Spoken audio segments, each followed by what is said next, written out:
So, when we last left off, or as Matt C. likes to say,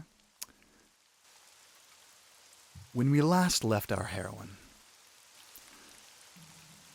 she had recently come back from a heavily inhabited Vistani encampment on the outskirts of Vallaki.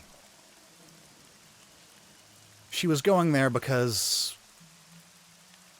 a adolescent girl had been kidnapped, and a man, a fisherman seemingly, had attempted to drown her. Catching the man in the act, she quickly rowed out and saved the girl.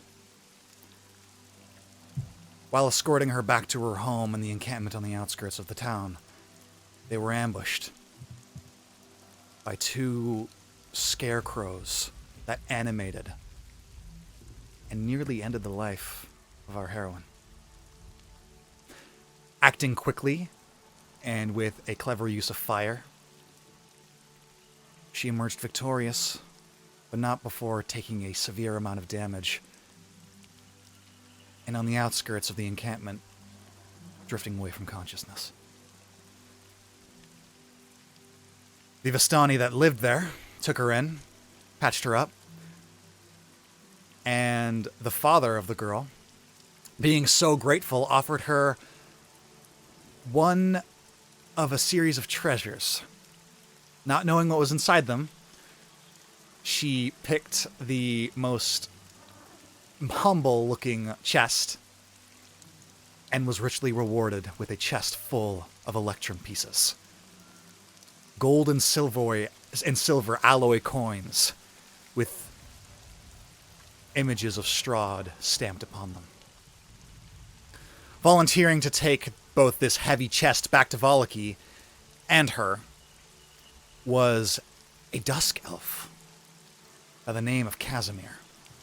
Along the way, they talked about various things in life, and Casimir revealed that if she was looking to get rid of Strahd, the way to do it was at a temple on the outskirts of Vallaki. Unsure of the intentions of her new ally, she replied wearily, giving half answers.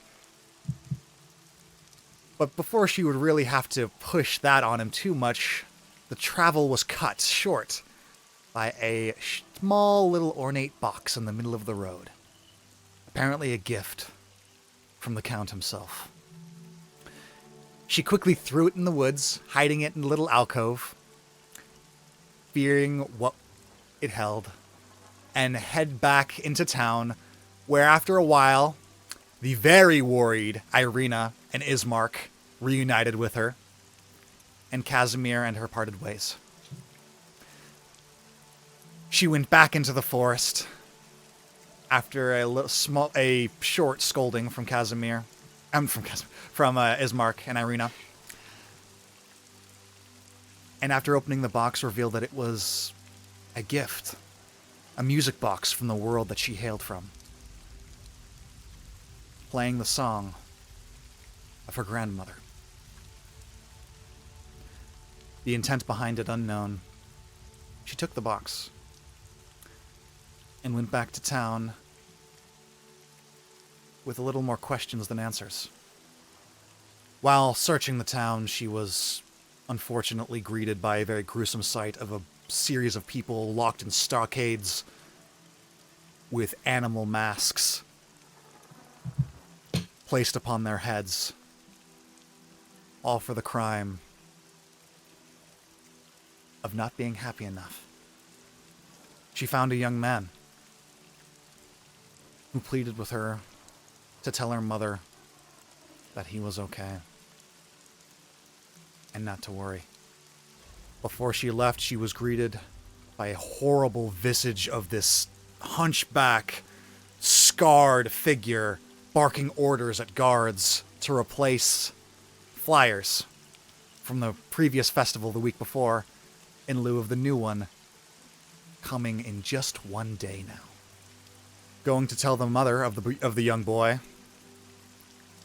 the message that she received from him. She went to the church in Valaki, Saint Andral's church, where on the way it started to rain.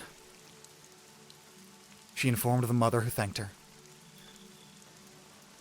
And after the sermon, was taken in the back room by the father, who beseeched her to become a champion of the faith of the Morning Lord and Mother Light.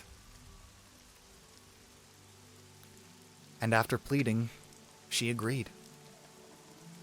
Being dubbed a paladin of the Morning Lord and of the people, she now stands on a raised platform looking down at a series of over a dozen huddled, frightened people, eyes wide, gazing at the now glowing symbol of the Morning Lord that she dons around her neck. Ireena and Ismark looking as stunned as everyone else. And with that, the scene is set, and the story is yours. What would you like to do? Well, last time I remember, we spoke with the father. He said that the place had been de-consecrated, and he suspects one of the people in the church having taken it. Probably one of the young men. Correct. That was the one thing that I forgot to recap up. Yeah. He pleaded with you now, all doubt being erased from his mind, that you were trustworthy. He trusted you with the knowledge that the land that the church stands on is now no longer hallowed, and thus does not provide any real protection from the undead or dark magics. The bones underneath the chapel had been taken, and he's suspect of a particular young man that you saw at the beginning of the service exerting a certain level of attitude and arrogance just naturally about him with the people that he interacted with. Okay, well, I guess we're gonna give him a little talk. Mm-hmm. And you have yourself a 20 in your back pocket, by the way. Yes, I saw that. Thank you. Thank you for the 20. I will put it to good use.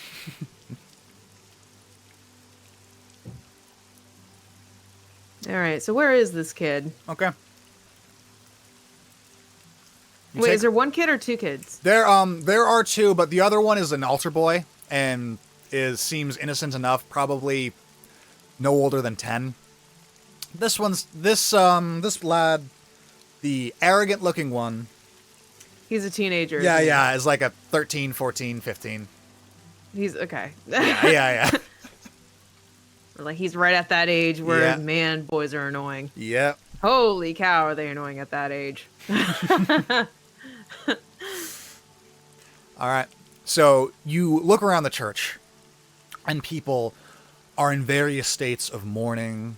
Some are praying. But you do see this young man that you saw at the beginning of the service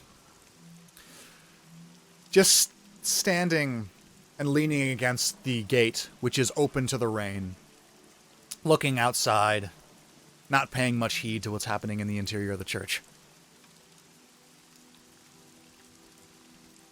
Okay, so I wrote this guy's name down. Is it Milavage? Yeah, Milavage is what we're calling him. Milavage, okay.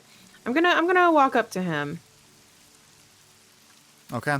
You head up to the back of the church, and as you approach, the slightly luminescent form of the necklace that you don slowly starts to dim until eventually it looks like just a normal necklace.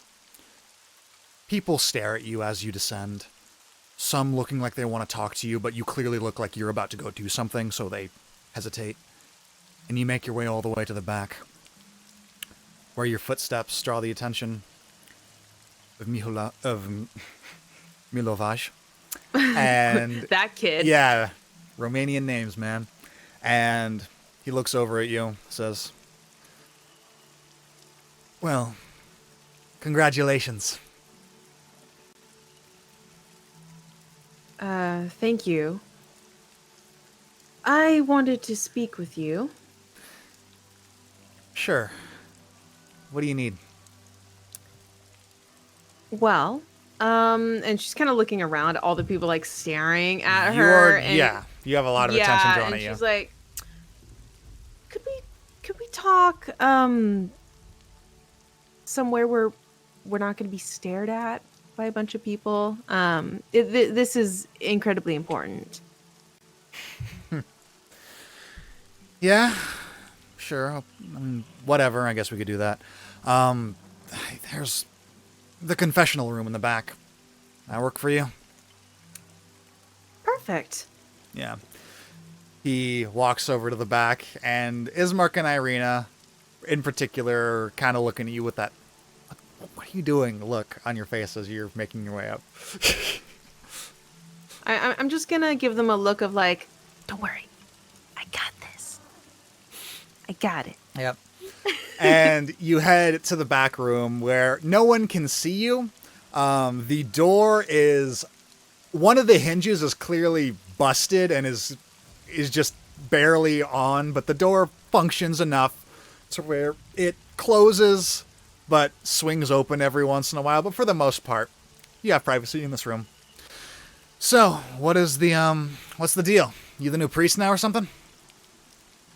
Well, not quite. So I spoke with, Father Petrovic, and it seems that, something has been stolen from this church. Well, that sucks. Yeah, it does. And it's something quite important to this church.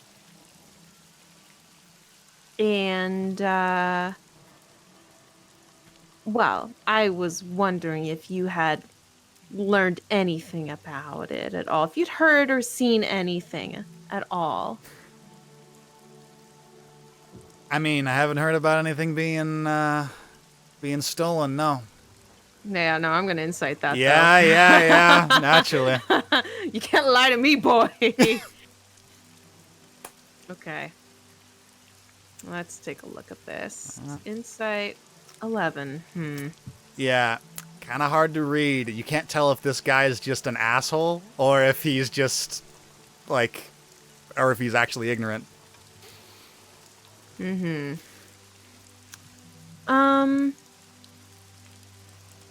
Okay, well, you wouldn't happen to know anyone else that, might have known or seen anything at all? I mean, the father generally knows all the goings-on in this place. I'm honestly just here to help dig the holes, clean up afterwards, have a place to stay, usual poor little sad orphan story. I see.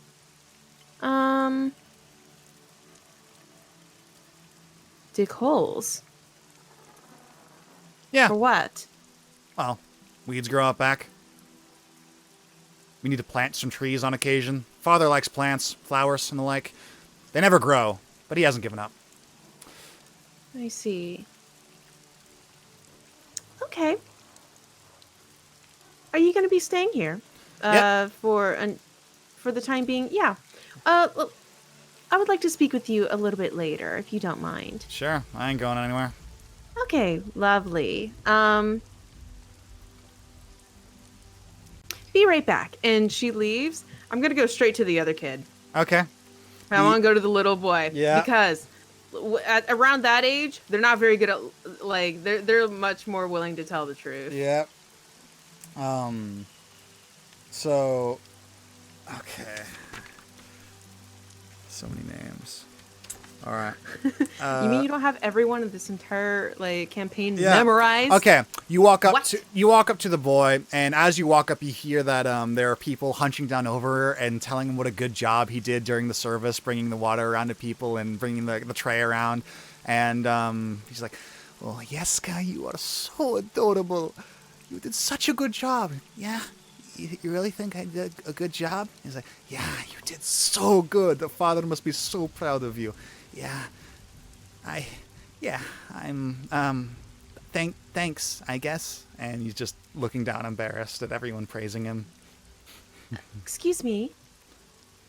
Oh, hi. Hi. And he looks at you with a big, derpy smile on his face, wide-eyed, clearly looking at the necklace around your neck. Are you gonna save Barovia? I'll do my best. I actually wanted to speak with you. Oh, sure. And some of the people that were talking to him just look at you and actually give a shallow bow and walk away. Oh, and as he sees that people do that, he kind of mimics it a little bit. Don't worry. It's all right. So, and she's kind of looking around, make sure nobody's like listening in too hard. Make a perception check. That's an 18. You are fairly confident that people really want to listen in, but are holding themselves back, and some of the people that aren't holding themselves back are like being like nudged by someone else to stop. Okay. Let's move to a better location then.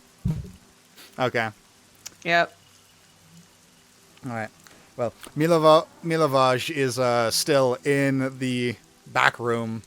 You can go to the father's office, I suppose. Is at this point? Yeah. At this point, Father Petrovich is now mingling with people, and you head in the back room. Am I in trouble? No, you're not in trouble. It's just I heard from Father Petrovic that something may possibly have been stolen from this church. And you know that's a horrible thing, right? And he just looks down at his feet. That sounds real bad. It does, doesn't it? And unfortunately, it's really important. So I mean, I've already spoken with Milovaj, and he says that he didn't do anything wrong at all. And so I just wanted to speak with you to see if you might know something. She's giving like the puppy eyes. Yeah. And he's looking at the floor this entire time.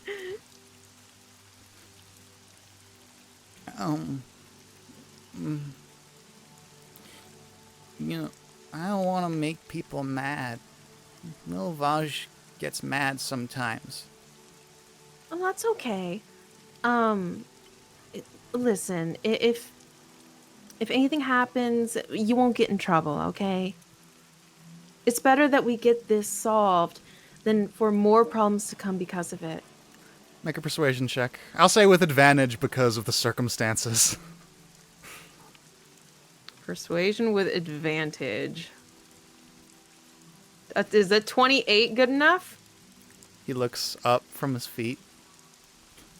You promise? Of course. Okay.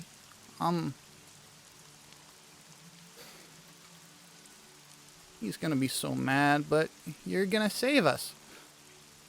I saw Milovaj. He's digging underneath the floorboards and take the bones. Really? Do you remember when this happened? It was a little bit ago. A few days, maybe. A few days ago. I see. Did you see where he took it? No, I talked to him about it, and he said to promise not to tell anyone. Now Oh, I'm a liar. no, it's okay. Listen, this is going to be for the greater good, all right? If you say so. All right. Well, thank you for being honest with me. You're Are, helping me a lot. are you gonna tell him that I told you? I won't say that you told me. Okay. He's gonna be real mad.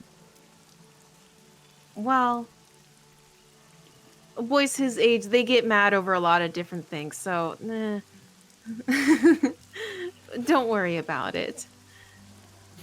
Okay. And he holds out a little piece of bread for you. Oh, no, no, no. That's all right. Thank you so much. You've already helped me enough. Okay. Um, I'll speak with you later then. Okay. All right. Um, yeah, well, have a good evening. And then she's gonna head out. She's gonna go straight to um Father Lucian. Yeah, he is out mingling among the people. Um, Father, could I have a few seconds of your time? Of course, of course. One moment. Yes, what is it? Um, and again, making sure no one's listening. Yeah. So, Still drawing the exact same amount of attention. right. Well, she's gonna try to at least be Yeah, quiet. yeah. So, Father, I spoke with the other altar boy, and he said that he saw Milovaj dig up the bones from under the church a few days ago. That boy. When I asked him the same thing, he said he didn't see anything. Right, but he said that he was afraid that Milovaj would get really angry with him. He kind of rubs his forehead. Well,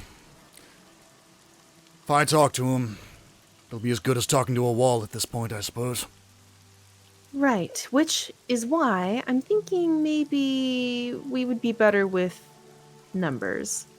And she kind of looks at Ireena and Ismark, and she's like, "Come here." Yep, they approach. Hello, Father. It's good to see you again. And nods. What is it? Well, okay, so here's the situation. Um, I hate to say this, but this church has been de-consecrated because the sacred bones have been dug up from the church and have been taken somewhere. And one of the boys said that Milovaj, one of the angry young men over here, he dug it up a few days ago. Punk-ass kids. So, I'm thinking, he's going to be very difficult to convince, even, with myself alone. So I'm thinking we might be better with some numbers. What do you suggest? Well, I'm sure he would be confident enough to possibly fight me by myself. But I'm thinking he probably wouldn't be brave enough to fight 3 of us. Why not let him fight you? Ismark? What? She'd kick his ass. I mean, I would, but it doesn't look like I would. And I don't want it to lead to that situation and have things get out of control. Also, I don't want people in the courtyard here, hearing sounds of us fighting in the back room. It would be weird. Yes, brother, use your brain for even a fraction of a second, and you would have figured that out. Hey, sometimes the straightforward answer is the best one. I don't mind being the ambassador of that option all the time. Well, great, but we're not going to do that this time. So, yeah, I think Milovaj is in the back room right now. So I think, if all 4 of us go, he might be more willing to, tell us when the world's going on. Well, lead the way then, I suppose. Okay, and then she's gonna go find Milavage. Yep, he's still in the back room now, munching on some of the bread that's used for like consecration ceremonies and things like that. He's just like tearing off a piece and just eating it. Rude.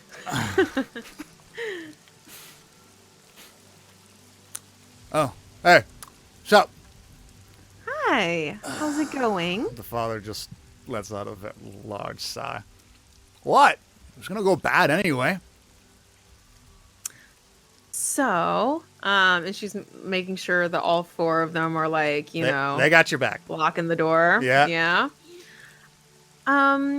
So I have learned that you are the one that stole something from this church.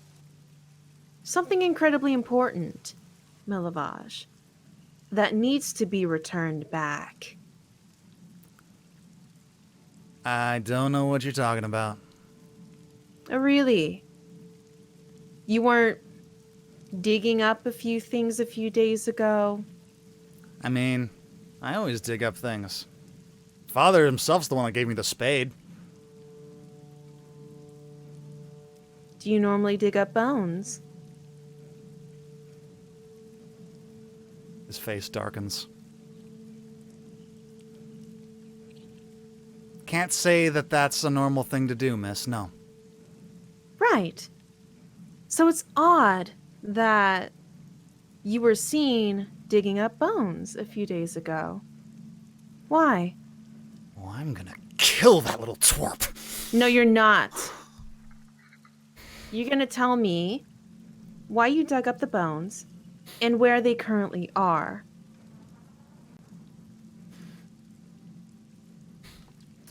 And I am threatening him. Yeah. Make in a very calm, very calm manner. Make like, an intimidation check. If there was a way to give you 4 advantages, I would. You got a lot of muscle backing you up, and the one way in and one way out is blocked. Mm-hmm. Yeah. Advantage, intimidation. A natural 20. Yeah, natural 20. That's a very appropriate natural number 20. for Boy. Yeah, for this circumstance. He looks to his side, if only for a minute, and then as your voice like raises a little bit with the we really need you to tell us what's going on, his hands kind of stiffen up.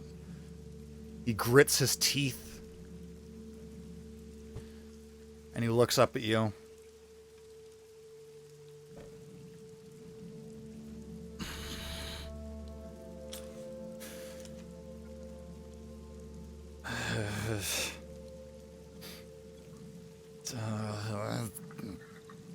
There's no use in lying anymore. We already know. Yeah. Doesn't mean I have to be happy about it. Well, boys your age, you're not happy about anything, so I can't really be sympathetic about that. Hey, shut the fuck up. What do you know? Milavage! Screw you too. Fine. You know what? Fuck it. Doesn't matter anyway. The old coffin maker shop. That's where they are. The old coffin maker shop. Why is it there? I mean, I was passing along information to Henrik Vort, the local coffin maker, and he said that he would pay me for them, and he did. And I gave it to my little sister. What of it? Father wasn't doing enough. We still need the money. You sold the sacred bones of this church for money? Hey, we have it hard here. Don't need outsiders like you judging us. Okay, that's it. I'm gonna fucking kill this kid. And Ismark tries to go past you. No. Stop it. Okay. I don't need any dead people here. At least not while I'm around, okay? Ireena takes Ismark's collar and just gently pulls him back. And Ismark is now gritting his teeth about as much as this adolescent boy. Okay. Both of you calm down. We need to go to the coffin maker shop. Actually, I was there a few days ago. I literally walked in and then they yelled at me to get out and I got out, but maybe that's why. Oh. What time is it? The sun has now fallen, and it is the evening of the second day of your time in town here. We need to go now. We need to go now before they close and they have an excuse to say, "Oh, we'll see you in the morning." No. We need to see them right now. I think that time would have passed. The sun's down. Is it? Well,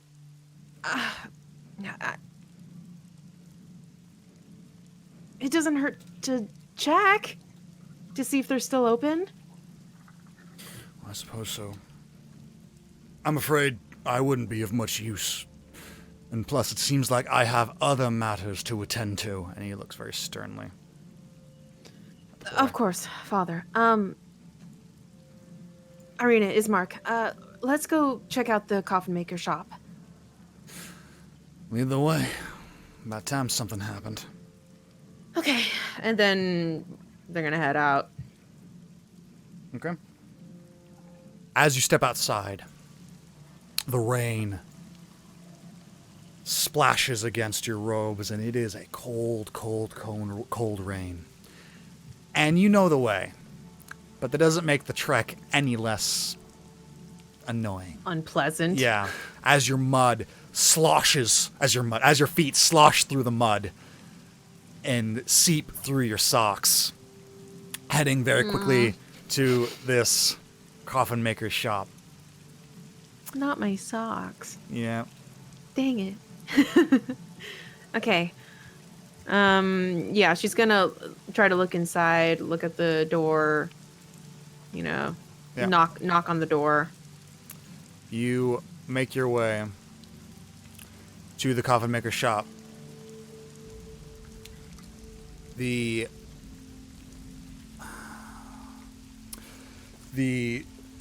two-story tall shop with the sign shaped like a coffin in front of it. Kind of hard to miss. You knock at the door. And it's a while. No response. And then eventually you see someone, you hear rather, someone come up. Oh yeah, what do you want? It's late. Go away. Oh, I was wondering if you guys were still open or not. No. Go away. Well, and she's kind of looking at Ireena and Ismark, and she's like, we wanted to order a coffin. We have a friend who unfortunately passed away not too long ago. Come back after the festival. After the festival? Wait, when's the festival? The festival's tomorrow, darling. Well, it's in 2 days, I guess technically. Tomorrow's the last day before the festival, so it's in 2 days. 2 days, why 1 are night you... Wait, coffin maker, why are you not available tomorrow? Preparing for the Burgomaster's wonderful festivities. You're a coffin maker. What are you preparing? My celebratory robe. None of your fucking business. Go away. It's late. And he storms away from the door, and you hear the pitter-patter of footsteps. Did he slam the door, or He never opened the door for you. He was talking through the door the entire time. Got it. Okay. I say we know he has it. Why don't we just break the fucking door down? That's a good idea. But, like, now he knows that we're in existence? So I think that we should try to be at least somewhat quiet about this. He's a coffin maker. What would he do, fight us? I don't know. He bought bones, okay? He could be weird. Weird. Come on. I don't know. I mean, they're really. I almost got killed by a scarecrow a few days ago. Okay, what if like a body reanimates and tries to kill me in there? I don't know what he has in there. Well, no way to find out. Like the present. And he draws his sword and readies himself to kick the door down. Come on.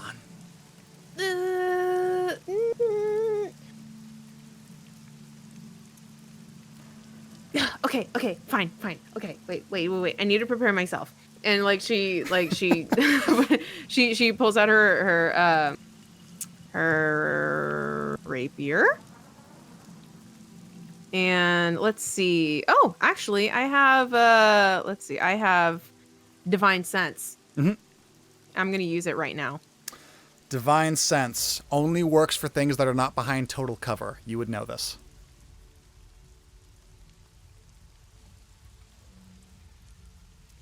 There's not behind total cover. Oh, okay, so I have to open the door, then use it. Yeah, and you would know this. The natural affinity to your newfound abilities, you know that you need. Yeah. Okay. Well, I mean, it's heavy rainpour, so at least the sound of the door opening might not be as loud. I'm gonna try to be subtle about it. Beautiful, beautiful time for a break-in. Come on. Okay. I don't condone this. This is not good. Sure you don't. You suggested this, not me. And to be fair, you're allowing it to happen. Don't think that you're any less part of this. Hey, shh.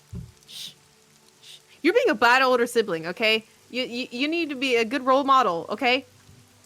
Ireena, am I being a bad role model? You're always being a bad role model. This is no different. See? Not being any different than my usual self. Okay, fine, whatever. Here, you want to break the door down, you break the door down, okay? I'm not doing it. Perfect! And the door immediately splinters open as he kicks it. And my gosh, I thought you were going to, do a normal break. I didn't think you were going to kick it. Oh my gosh, can you be any louder? And the coffin maker is just instantly, taken aback. You see this very, older-looking man around, 5'10", big bushy white beard and total gray hair. Ah! Please, I don't have any money. I really don't get very much. Actually, yeah, you don't have any money because you already gave the money away. What? I don't know what you're talking about. Okay, I'm going to use my Divine Sense now. Okay, let me take a look real quick. So, arranged haphazardly about the floor in this musty L-shaped room are 13 wooden coffins. And you are getting nothing from your Divine Sense in this room.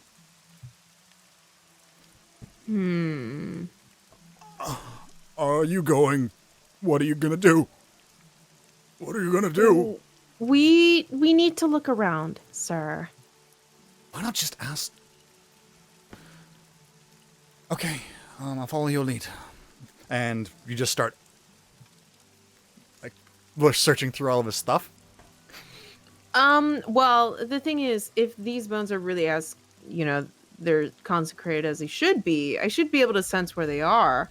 And if I don't sense them in this room, there's no point in me like flipping everything over to look for it. Right? Let's see. Let's look at Divine Sense. Presence of strong... Okay. Yeah, within the same radius, you also detect the presence of any place or object that has been consecrated or de-consecrated. Yeah, you don't sense anything from this room. Right. So then I don't need to search the entire room. Yeah. You using your divine sense for this initial room, I will say that you feel pretty comfortable that the bones at least are not in this room, and like this room. And this is a 2-story, fairly large coffin shop. And we're gonna go ahead and swap over Oh. to a little bit of a map. You describe to me how you are you still looking through this room? I'm not gonna look through this room in detail. Like I'm trusting that I should be able to sense where they are. Yeah. Like obviously I'll look, but I'm not gonna start ripping the place apart. Okay. Well, you look through the place, and first thing you check is obviously like the coffins, and you one by one, Ireena and Izek both kind of open up the coffins alongside you, and all of the coffins are empty. Mm-hmm. What are you looking for? What are you doing to my house? Don't worry, this is incredibly important, all right? And Ireena goes over to you. Are we trying to keep why we're here secret from him? Whispers that. We don't know if we can trust him yet. We already know we can't trust him. That's why we don't want to tell him. Oh, okay. Well... The logic works in my head, okay? Okay. Nothing over here. Yes, nothing over there either. We're going to need to search the entire establishment, and his hands are still up. Are you going to hurt me? Not if we don't need to. It really, I don't want to. His eyes go wide, and he just keeps his hands up and backs away. Okay. I don't want to. I don't want to. I can't control him. He's crazy. She's pointing to Izek. Yeah, Izek smiles when you say I don't want to, rather than everyone's like, I like your language. Oh yeah, and this is my way of saying things. If you mess with us, you resist. Yeah, I'll hurt you. I've never been. Yeah, like I said, I can't control him. I've never been. This is. Why don't you just? Do you have a back room maybe that we could lock you in? This is a little sad. And she looks over at you. I don't. Do you have a closet or something? I have a office, a workshop. Okay, that works. And he motions to this door. Okay. This is the most awkward break-in ever. All right. Serena's the worst burglar in existence. Yeah, she opens up the door and reveals exactly what he said, a workshop. This workshop contains everything a carpenter needs to make coffins and furniture. 3 sturdy work tables stretched to the length of the west wall. Okay. And Ireena starts poking through the desks. What are you looking for? Shut up. Izek, there's no need to be rude about it. There's no need to be rude. We're breaking into his house. What are you two talking about? Well, there's no need to be rude while breaking into his house. I don't understand you two at all. Okay. So, how about this? I'll stay with our little friend and you two search the establishment. All right. You sure you'll be okay alone? You sure your two will be okay alone? Who knows what kind of things... Fine. As he says, who knows what kind of creepy crawly this ordinary coffin maker could have stranded about in this house of doom. And he holds up a little wooden hammer. Ooh, I'm scared. And he looks at the coffin maker, who is still just in the corner in terror. And he stops for a minute. You know, maybe I actually am being a little bit of a dick. I'm sorry, man. Like, listen, just stay there. And he just keeps his hands raised. I am sorry. Ireena, how have you dealt with your entire life? He's actually never broken into anything like this before in his life, so I think maybe he's personifying the way he thinks burglars should act. Let's just move on. And then she like just leaves. Yeah. Did she sense anything in this room or no? Divine sense is a quick burst, and it is immediately gone. It's like a one a moment type thing. Okay, so let's see. You see another door to the south of the workshop, and another door.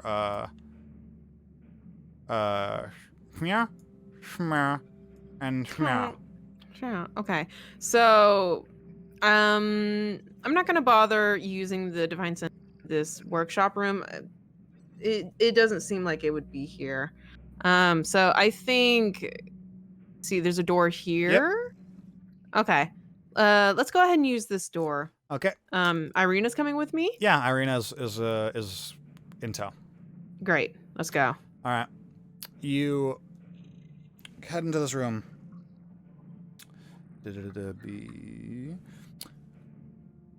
A table with 4 chairs in one corner of the room, with a lantern hanging from the chair directly above, sit in this lonely room. 2 well-made cabinets stand against the east wall.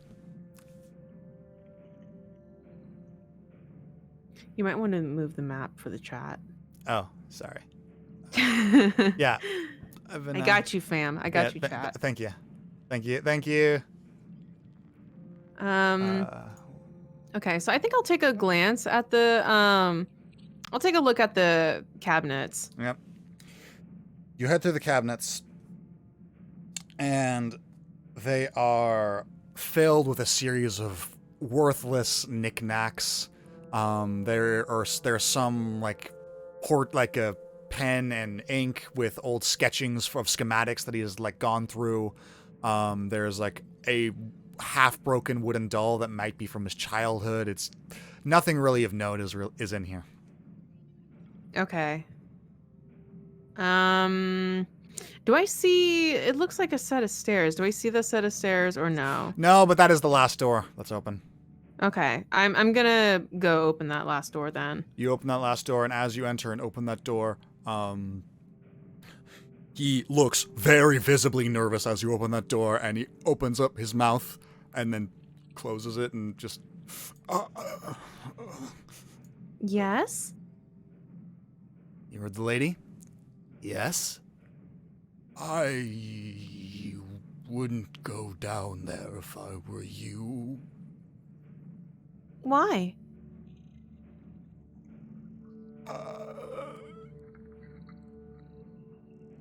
No reason.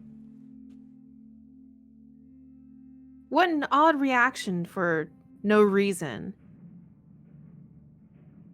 Hey, you put my sister in danger. And I will straight up murder you. Okay.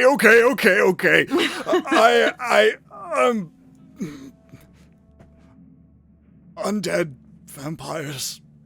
They're down there. They're awake. What? What?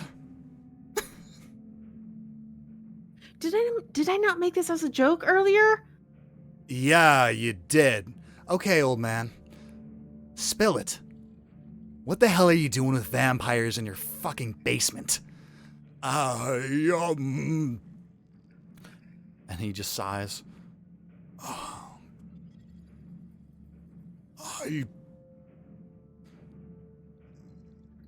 I have obligations to very powerful people. So what are we going to do with these things? Sick them on the town?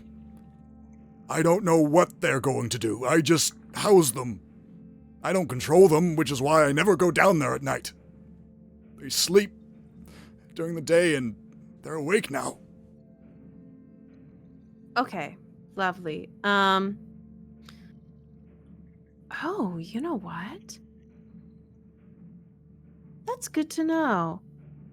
Okay, wait a minute. And did I say down? I meant up that whole time. This is a 2-story house. Oh, is it the basement or no, upstairs? it's upstairs. Okay. Wait. This is a good idea. So, if they're awake right now and they sleep during the day, we could come back tomorrow morning. Or just wait here until morning and then go upstairs.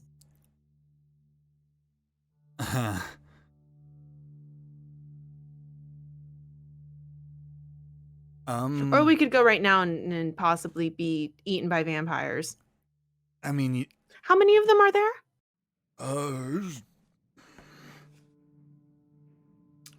There are...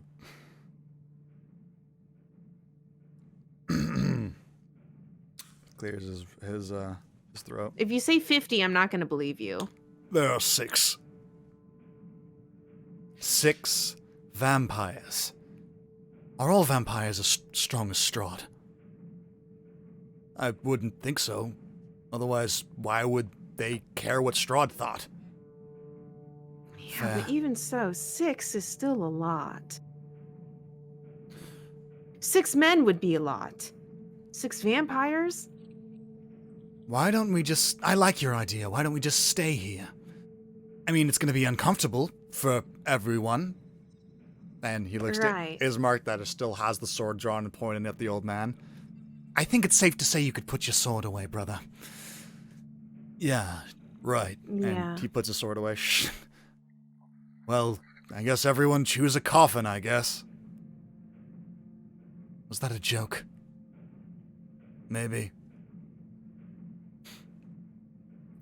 Look, okay.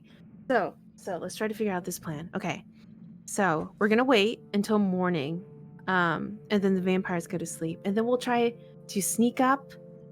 And first, we're gonna look for, what we actually came here to look for, and try not to wake them. If they wake up, we need to figure out when the world's gonna happen at that point, or we can just wing it and hope we don't die.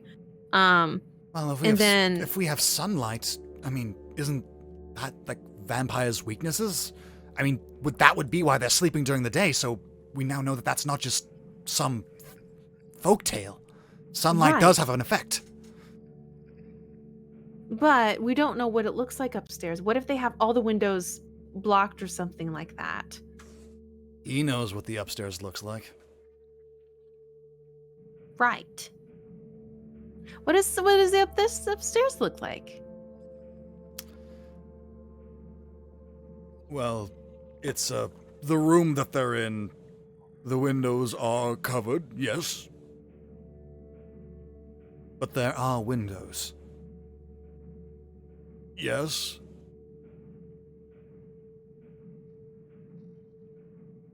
That actually might not be a bad idea. If we get into the room where the vampires are and they attack, all we have to do is uncover the windows or break the windows open. Please don't break my windows. Okay, seriously? You are not one to talk anymore.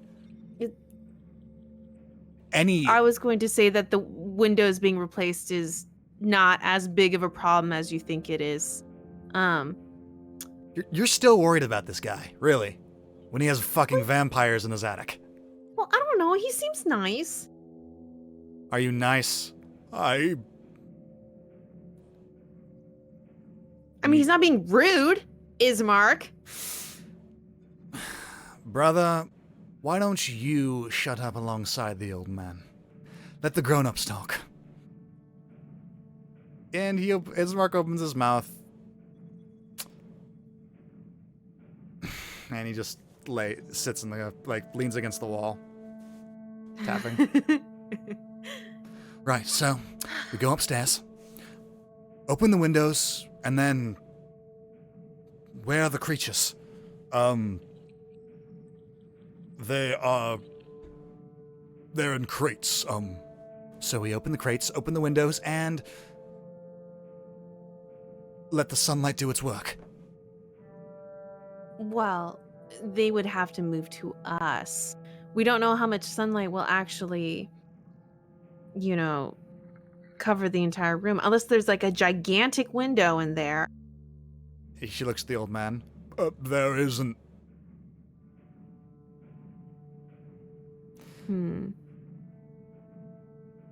All right, I might as well be open about this. We're looking for, bones?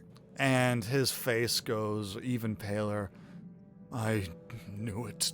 I knew this would come and bite me. Okay, so you know what we're talking about now. Yes, but I'm not going up there to get them. Okay, but do you know where they are? Yes.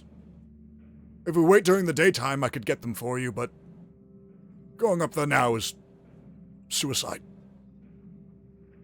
Well, lovely. Okay, well, I guess we're waiting till morning.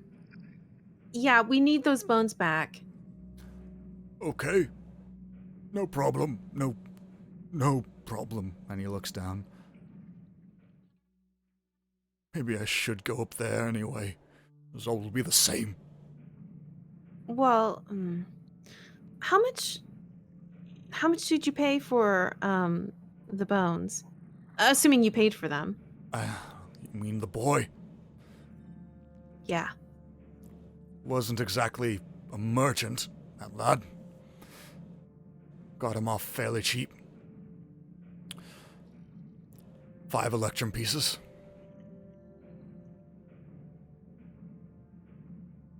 I'll give it back to you if you're willing to go get it for us in the morning. It's not the money that's the problem.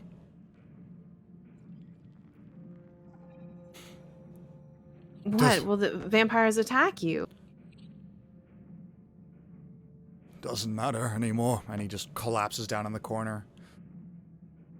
Exhausted and now just looking with a very distant look in his eyes. I'm a dead man anyway. Why are there vampires in your attic?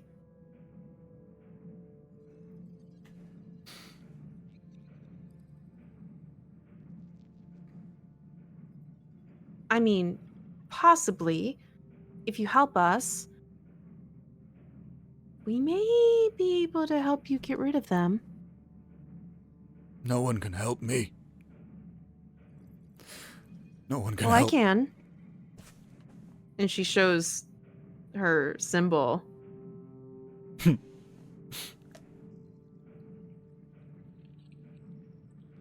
He just nods no. There's no point.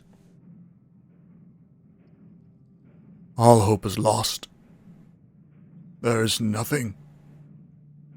There's nothing.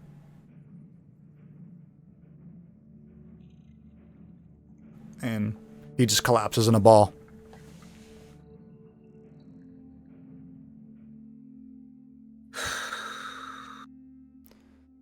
So he just looks at Ismark and Ireena like, what the heck do we do now? I guess we just take watches? I guess so. Because what's to stop them from coming down here? What if they heard all this? Hopefully not.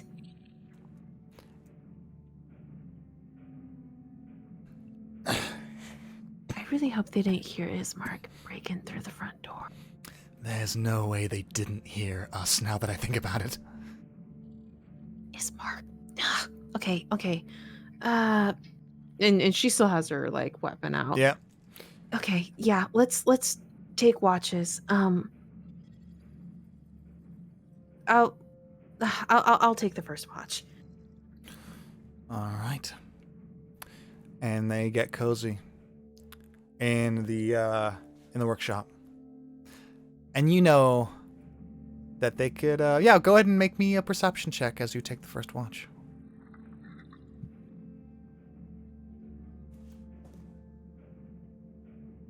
Oh, that was with advantage. My bad. But my first roll was 19 anyway, so. Okay. 19.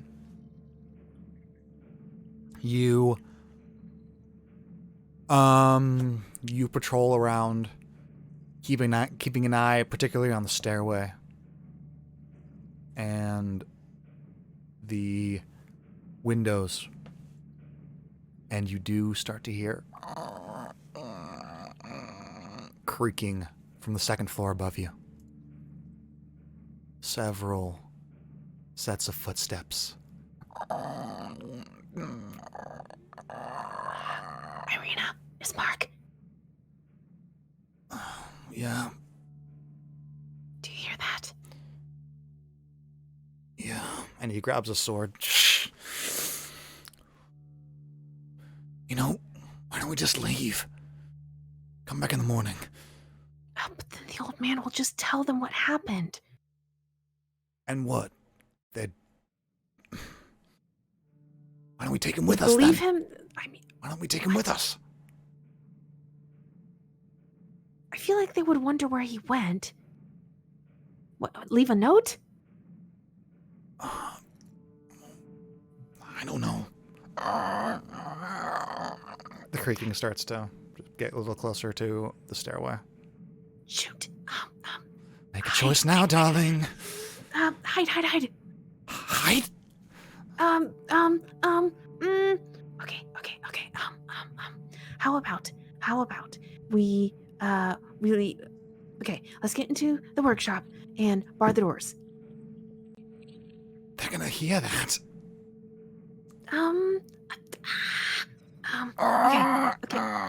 Okay. The door opens at the top of the stairs. What are you doing? Okay, so there's a bottom door stairs, right?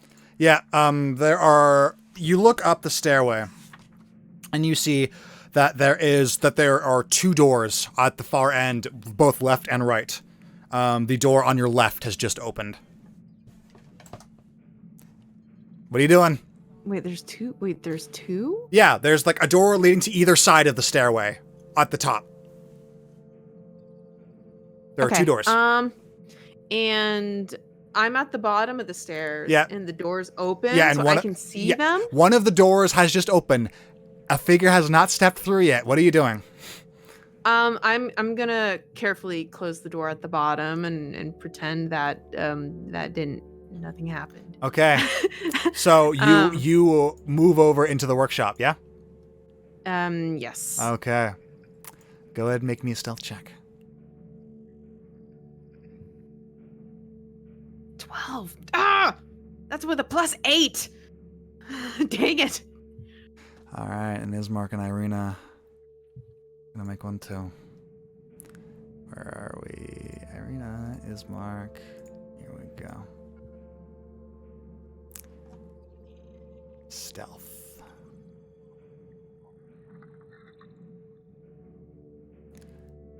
$22 and a 7. Okay. Use the 20. Well, with Ireena rolling a 20. No, Ireena rolling a 7. It's like, well, that's pretty bad right there. What are you doing? You can okay. use the 20 if you would like. Can I use the 20? Okay, I have 2 20s right now. Yep. Can I use one for both myself and the second one for Ireena? Sure. I'd allow it. So you're using your 20s to stay hidden? Yes. Okay. Via the grace of some extraplanar entity, and your necklace begins to pulsate this dull glow, and you feel a presence, and the very sound in your room begins to shift until it is nothing. You touch the walls, And it makes no sound. You take a step and it makes no sound. This room is silenced. And footsteps come down the stairway.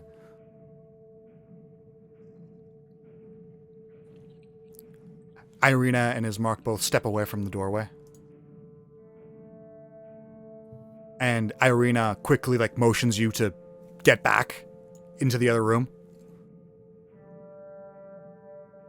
Motioning for the door. Okay, fine. Yep, and they go into the other room just as you hear the door open.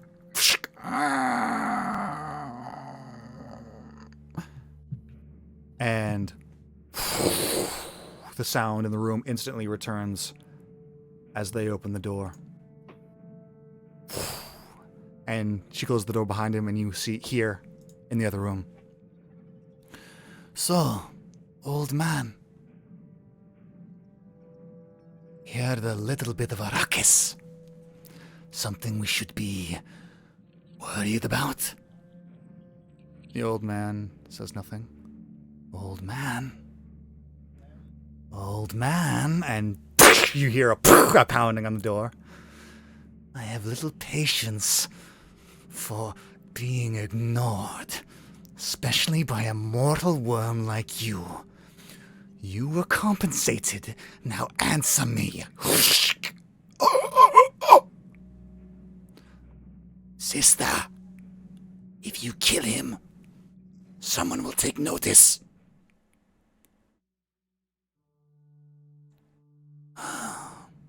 Old man. Something we should be worried about?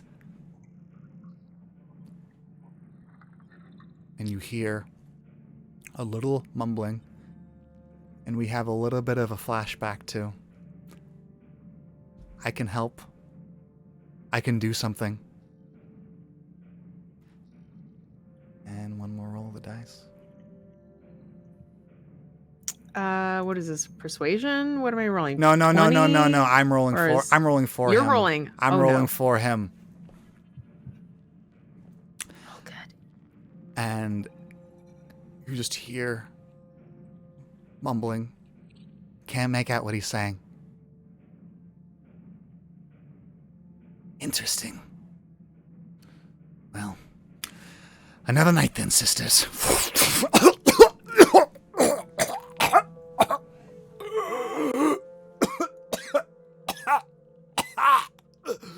And you hear steps going back up the stairway.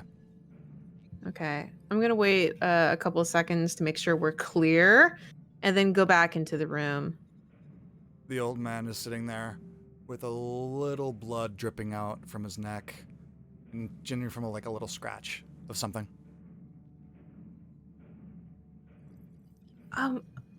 Here, let me help you. And I'm going to use lay on hand. Okay.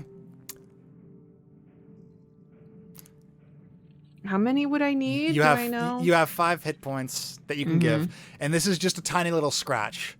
Generally, probably from the creature squeezing a little too hard. Right, 1 or 2 Yeah, then? 1 or 2. Mark off 2. There you go. Yeah, Okay. and the wound closes. And he looks at you, eyes wide. Are you okay? Oh, are you okay? No. That was stupid of me. Well, thank you. Whatever you did.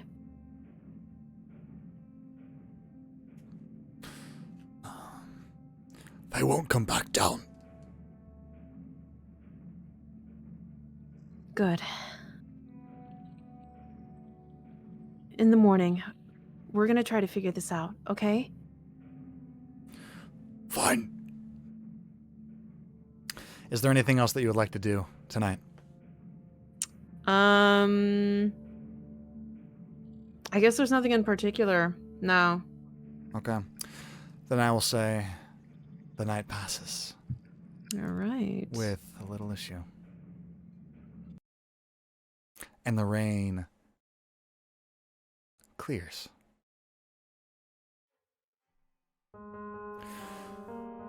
The morning dew hangs on the outskirts, giving a slight morning chill as the door is now broken open and is just dangling.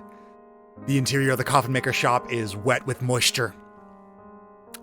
Is Mark And bust the door down to the point where it's no longer on its hinges? it's broken open.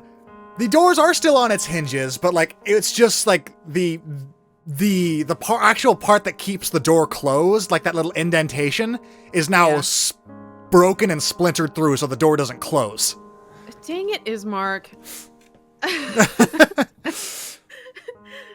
And can we like, I feel like it would be reasonable to put like, I don't know, something heavy against the door to, not heavy, but like something to at least keep the door closed. There's plenty of coffins. So it's not cold.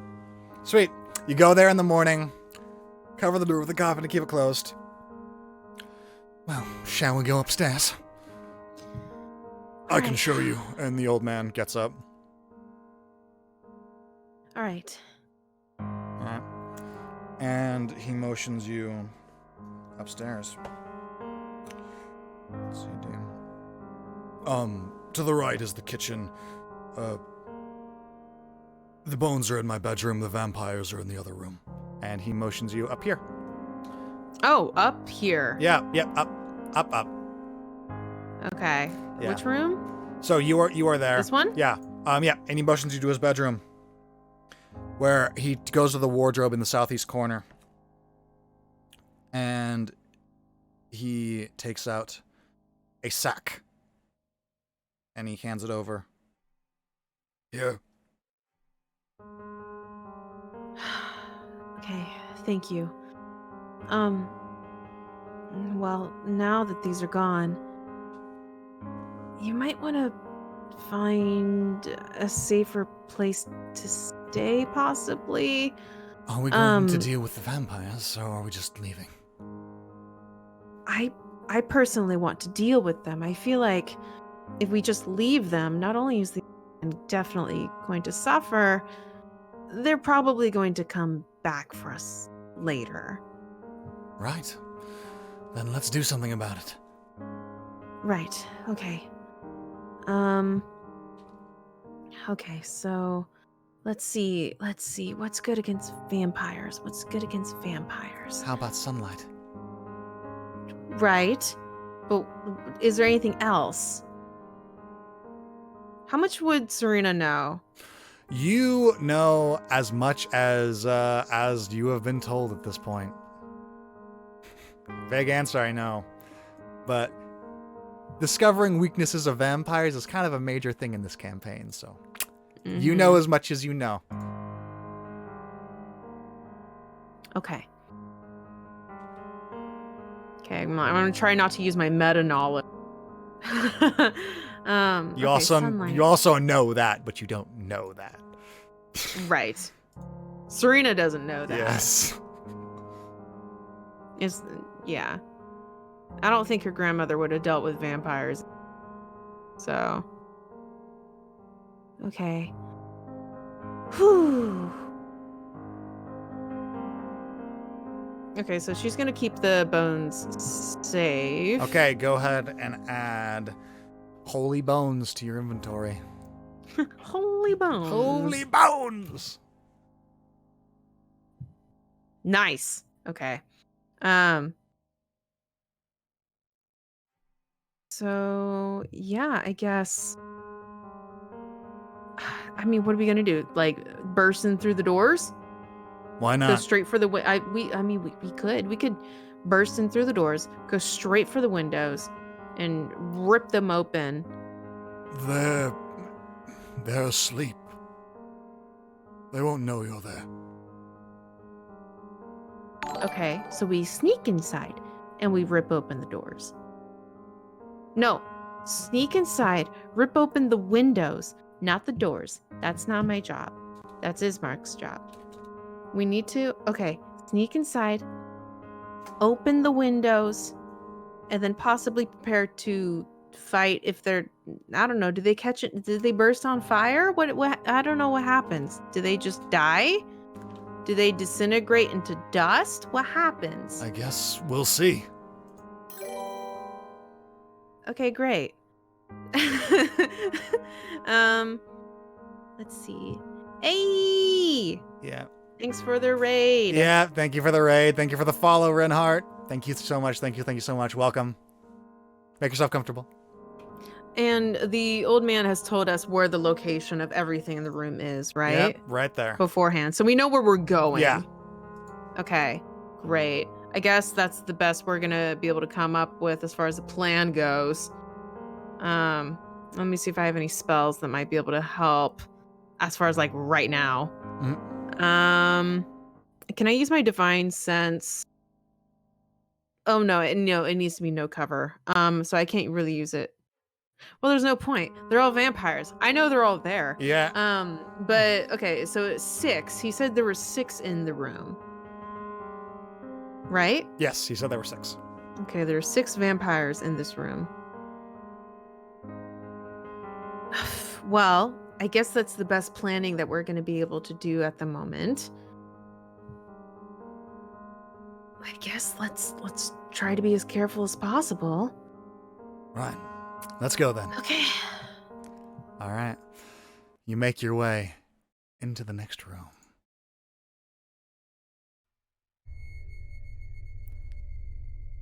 Knowing that there are creatures of the night in here definitely makes this room a lot more terrifying than it would normally be. But, nevertheless, this large, drafty room is strung with cobwebs and takes up most of the upper floor. Stacks of wooden planks lie amid several crates marked junk in large capital letters. There are 6 crates in the eastern part of the house. And these are the windows.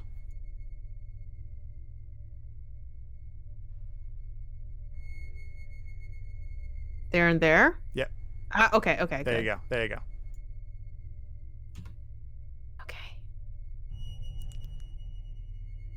So... And they're inside the crates, so we can't really see them, right? Nope. You cannot. You know, we could just light the crates on fire. I mean, I don't know if that would work or not. I mean, burn the entire house down.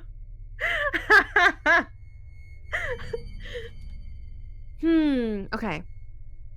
I guess. Let's see. Okay, so there's a window right next to Serena. Yep. We could just open this one first. This one's pretty far away from the rest of the crates, so Okay. I feel like it wouldn't really wake them up. Yep. And it would block off one of the exits. All right, you open up the window wide. It let in the morning breeze and sunlight.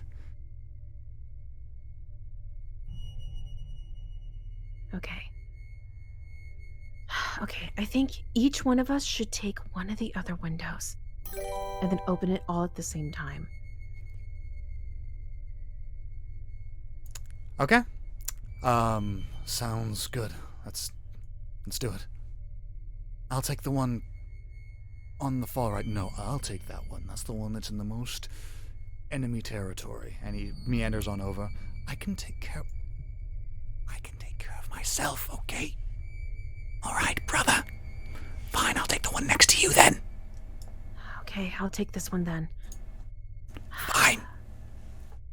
The thing is, once we open the windows, I don't know how thick these crates are, so opening these windows might not even affect them. So We'll we see. could just, yeah, we'll see. As you all make your way over there, make another group stealth check. Oh, good. Okay. Another 12? Are you kidding? No, Ireena. Nope. Okay, I have a natural 20. I'm gonna burn it. I'm gonna burn it right now. Okay. You feel Ireena. No, Ireena. No. You feel Ireena about to trip up on one of the wooden planks, and a surge of foresight comes for you, and you just reach out your hand and just tap her on the shoulder, and you look down and you see that one of the wooden planks is raised a little bit. Like she was about to trip over it and fall. I was like, oh, thanks. No problem. Be careful. And you are unseen. Okay. Hey, thanks for the extra natural 20. Thank you. Okay, so I have one left. 120 left. That's to be right. If this being a one-on-one, maybe I need to half the natural 20s I can give for one-on-ones. Hey, shh. No. Shh. That's okay. You don't have to. You don't have to if you don't want to. But anyway. Sure. Okay, everyone grab a window. Right. Are we ready? Yeah. Okay. 3, 2, 1. Go. And the windows all are slid open. And as this happens, the crates begin to shift and rumble, all 6 of them. And out of one of them, like a jack-in-the-box, comes shooting out and lets out a horrid scream as the sunlight smashes against her face. Another one pops out, another one, and they all come out of these crates screaming in agony. And I need you to roll me some initiative. All right. Now, would we count it as like a surprise round, or would we already? Because I imagine Serena would have her weapon ready, like, just in case. Yeah. I will go ahead and say, sure, if you would like to make an attack against the blue one, you may. Okay. I need to roll initiative, so hang on. 18. 18. And where is my pencil?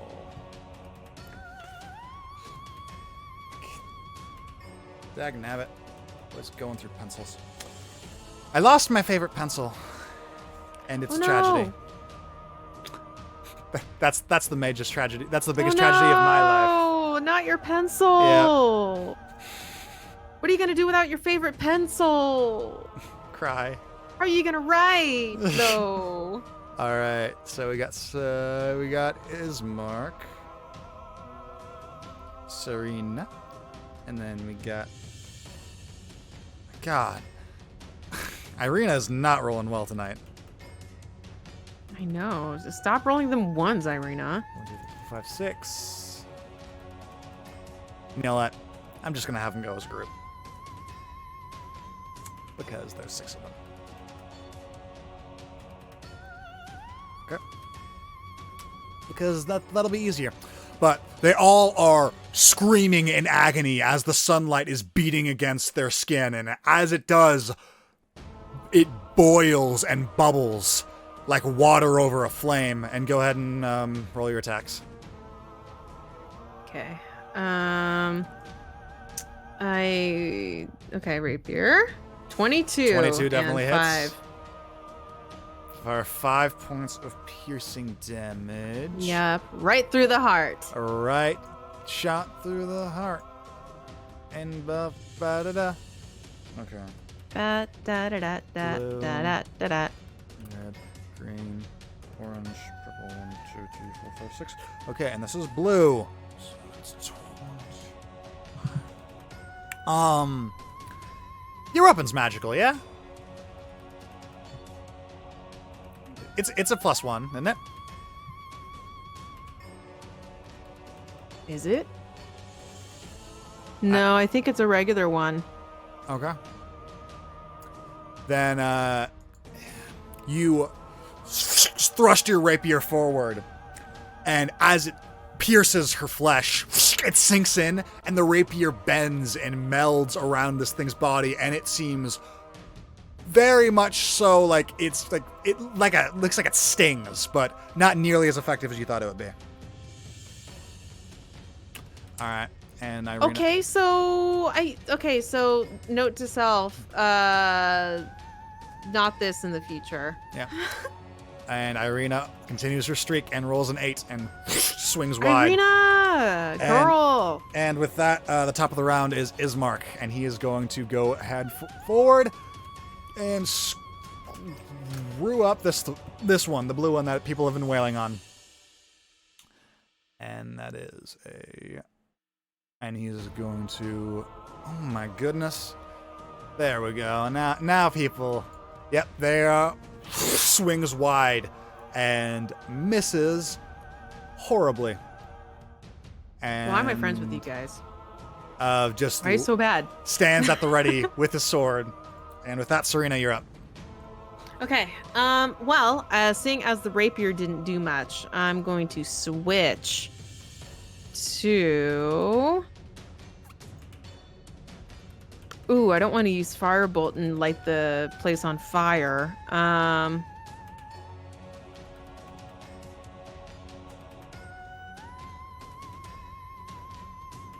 Ooh, I could use Cure Wounds.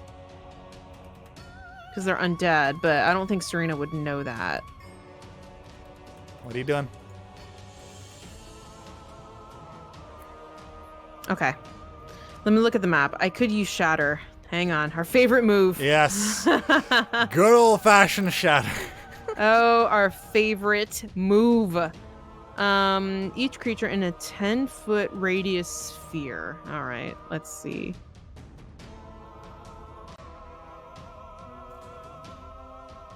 That would include Ismark. Dang it, dude. Why do you got to be in the wrong place? All right. Or I could do it back here and get these 3. That's a better move. Okay.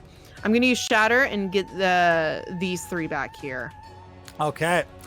Go ahead and... wait, no, that's a saving throw, isn't it? It's a dex? It's a Constitution, it looks like. Oh, Constitution for the 3 in the back. 1, 2, 3. Natural 19. And, okay, I'm just gonna... 1, 2, 3. A 12 and a 16. So 23, 12, and a 16. Okay, well, I guess 2 save, 1 doesn't. Okay. Go ahead and roll then damage. 12 points of thunder for the 3 in the back. You reach for your musical instrument, play it, and it lets out a horrible, horrible screeching sound that would make your grandmother sad to hear. But it and the vampires that are being boiled by the sunlight are now covering their ears, and it's hard to tell which is doing more damage. Probably the sunlight, you'd reckon. Right, probably. Okay. Don't flatter yourself, Serena. Green. It is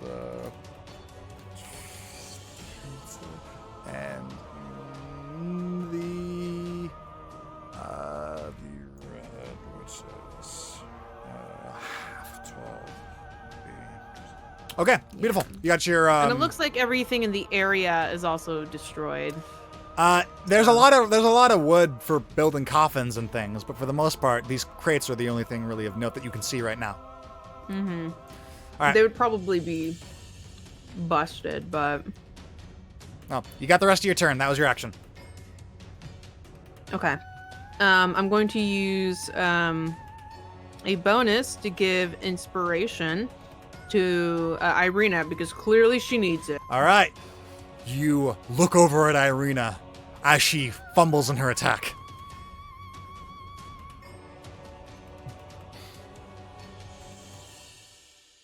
Focus! I don't know. So inspiring. Like, Bravo. I'm so inspiring. I don't know. She probably would see, a vampire trying to attack her, and she was the same, like, look out! And, All right. I don't know, give a distraction. Great. Beautiful. Okay. And Ireena nods at you and takes her inspiration. That's a D6 still, yeah? That's a D8. D8. All right. Beautiful. Okay. You have still got your movement if you'd like. I'm already by a vampire. Yep. There's no Yep. point for me moving. Yeah, I'm Okay. good. Okay. Ireena is now going to attack. This thing draws short sword, and she's going to use that inspiration. 6, 1, 2, 3, and using your words of encouragement and warning, she strikes true. 4. Come on. Come on, work. Oh, this is... There we go. All right. So, slashing forward, plunging the weapon into this thing. Again, not doing nearly as much damage as you think that a sword through the chest would. But every little bit helps. As she lunges down, taking the vampire with her and opening her up for an attack for whoever hits her next. And with that, that's the... Okay. Top of their turns. They are all going to scream in agony as they are in sunlight and they are hurting. So the entire upper part of this establishment is filled with the screeching sound of 6 vampire spawns yelling out as loud as they can. And it is a cacophony, a choir of agony and suffering. 52. Great. Love that in the morning. 46. 52. Okay. And looking at their HP real quick. Yep. And they are all still up. And they are all... well, first of all, these are going to make their way over to Ismark. This one's going to make its way over to you. And this one's going to attack Ismark as well. This one's going to make its way over to you. So that's 1, 2, 3, 4, 5 attacks against Ismark. Let's see. Whew! What? Ismark! And they got multi-attack. So, beautiful. +6 to hit. And you got 1, 2, 3, 4. 2, 4. Yeah, that's 4. That's 8 attacks in total. Let's get the ball rolling, shall we? Roll. Okay.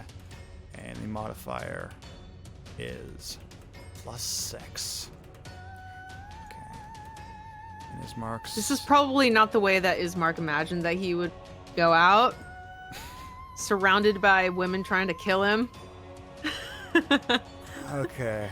That is 2 nat 20s.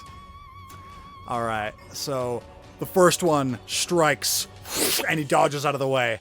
The second one, the same thing. Another one lunges as he bites, and he takes the bite, but he just runs off and then slaps the vampire across the face. 1, 2, 3, 4, 5, 6. And another one lunges and grabs on his back, and he slams her in the wall, and she lets out a cough, a stream of blood coming out as she slopes down on the ground. The rest of them, however, use this opportunity to maul him. What do we got? 2d4s and 1d6. 1, 2, 3. And, oh no, when you have to take out a calculator to see how much damage someone's taken. 4, 6,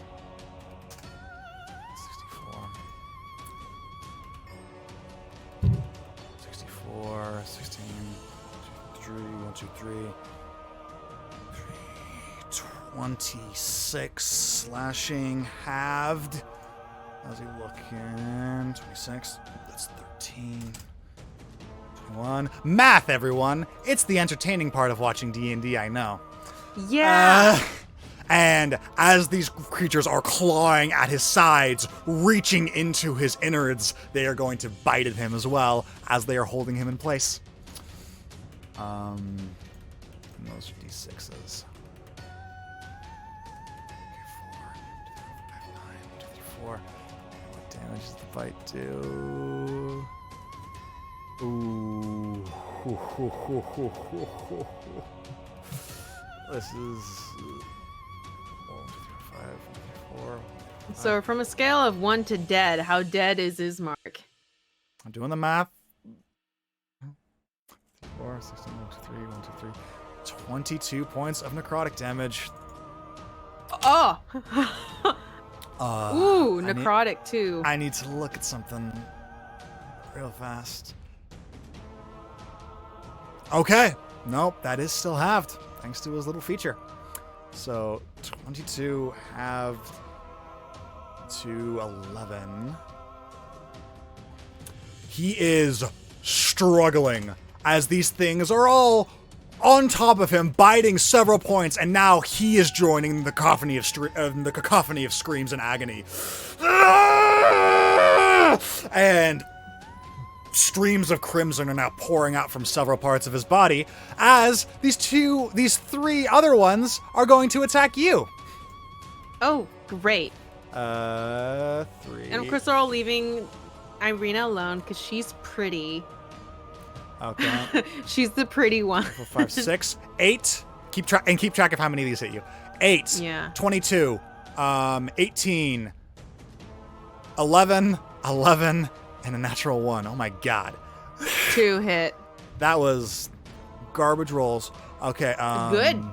So I almost got killed by a scarecrow. Yeah, okay? It's about time. They all make their way towards you, slashing, and you just dodge out of the way each and every time. One goes for your side, you do a quick maneuver, another uses its opportunity to try to grab your face, and you just smack her with the other hand, and the other one reaches up behind you and tries to grab you, and succeeds, and digs her claws into you. 4, 3, 1, 2, 3, 4. 7 points of slashing damage as she lunges forward with a bite. And deals 1, 2. Okay, that's pretty garbage. 7. And then we got. Oh, it's 1d6 plus that, so another d6. 7, 1, 2. 12 points of necrotic damage. And as her fangs sink into your neck, you feel your blood pressure drop, and you begin to get lightheaded. And that's 7 plus 12 necrotic? Yep. Ooh.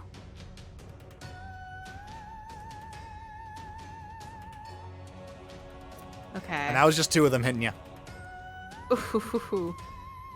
And that is their turn. Ismark, surrounded, is just gonna do what it can. Takes a little bit of a breather. And then swings. Natural 20. Oh! And 1, 2, 3, 4, 5, 6, 7. On your 40. 4 plus 7. Plus his strength. I don't know why it's not adding that. 4, 1, 2, 13. 83. Still up. Swings down onto this vampire and cleaves it, and its weapon digs into its clavicle, and then she flexes, and the blade is pushed out. The wounds trying to heal, but as the sunlight burns through it, the damage that he just did is remaining open. Not as much damage as a sword of this caliber cleaving into this thing's side would do normally, but still a very solid hit. With that, it's your turn. My turn. Okay. I'm thinking, I don't know if another shatter would be a good idea or not, because I could get 4 of them, but Ismark would get hit as well. And if he's looking rough already, dude, I'm gonna feel so bad. Yeah, he did. If he drops. He did just take a breather, and it looks like he got his second wind pretty good. And he looks like he can stay up for at least a little bit longer. Blast a hole in the roof. More sunlight. You know what? That's not a horrible idea. Well, they're already taking sunlight damage. Yes, they so are. it's not like blasting a hole in the roof would create more sunlight damage. I I wish it worked like that, because then I'd just shatter the roof. Bam, done. But What are you doing? How does Ismark look? Like, does he look like he would drop if I use shatter? He does not look like he would drop if you used shatter.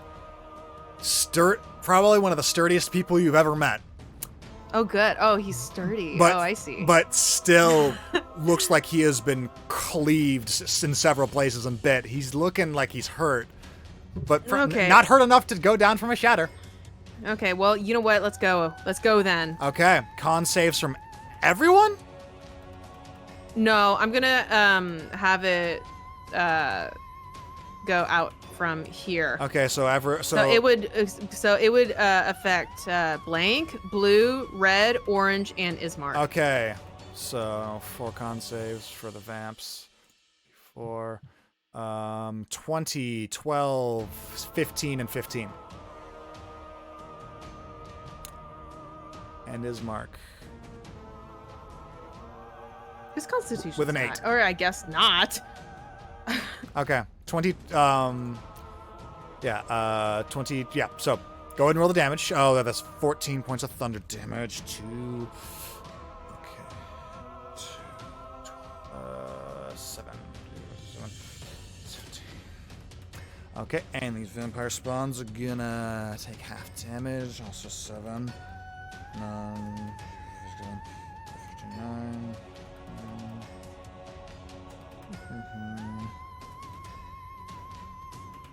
Okay. 1, 2, 3, and roll max damage on a shatter and kill Ismark. I almost did that with Ireena earlier. Yeah. Okay. You let out a screech on your violin. It reverberates the room again, and these vampires go to cover their ears, and it seemingly works a little bit as they're not as shaken as they could be, but they seem like they are still hurting, and they are now flayed.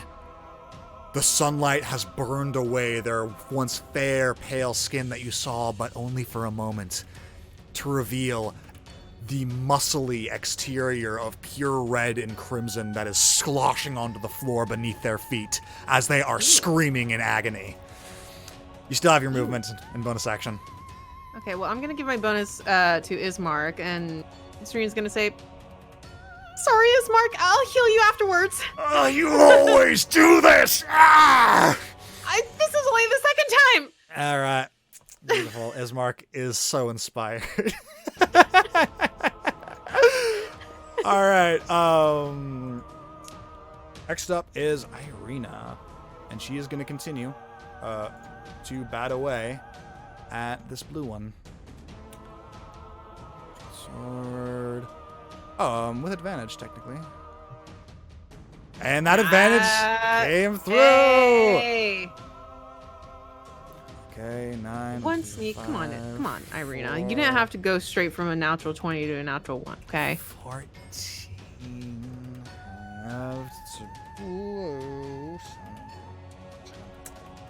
Okay. Cleaves her short sword so forward and again forces this vampire down. It is trying its best to stay up and looking frantically for shade, but just not finding anywhere that is completely devoid of sunlight, and opening up an attack for whoever it hits it next. And it is their vampire's turn. Top of the round. Need to do some more maths.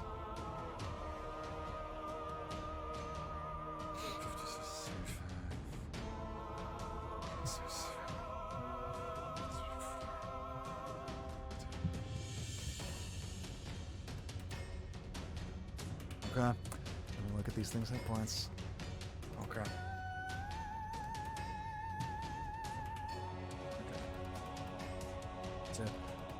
Wait, maybe. Why is it still? No. Okay.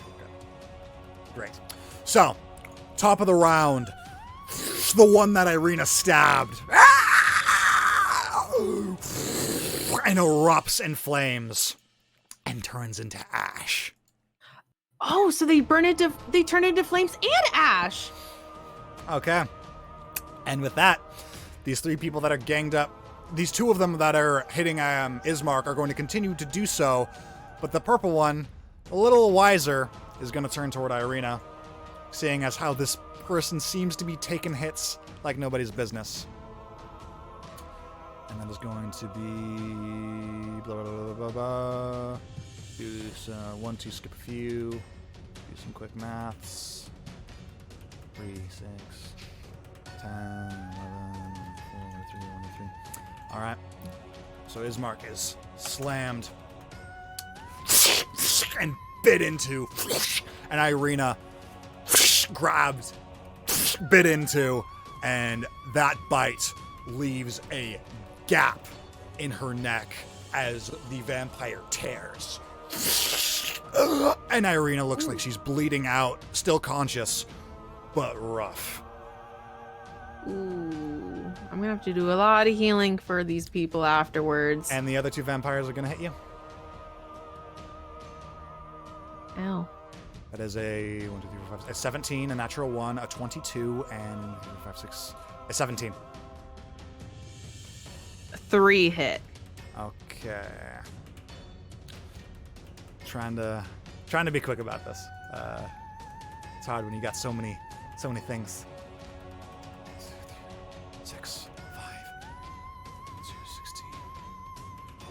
16, 2, 19, 3, 25 points of damage, slashing and necrotic mixed. Is it all necrotic? No, it is a mix of slashing and necrotic. Do you need the exact numbers? It is kind of important. Okay. So, 6, 1, 2, 3, 4, 5, 1, 2, 3. 14 of that was necrotic. Okay. The rest was slashing. Are you still up? I'm still up. Okay. I have 2 health left. Okay. Let's dance, as it is Ismark's turn, and he is going to swing away at this orange dude. Orange vampire spawn. Okay, orange, what are you at? And slams its blade into its side, and it burns into ash. It's your turn. Okay. I think I better heal up. Like, yeah, it's gonna be bad if I go down.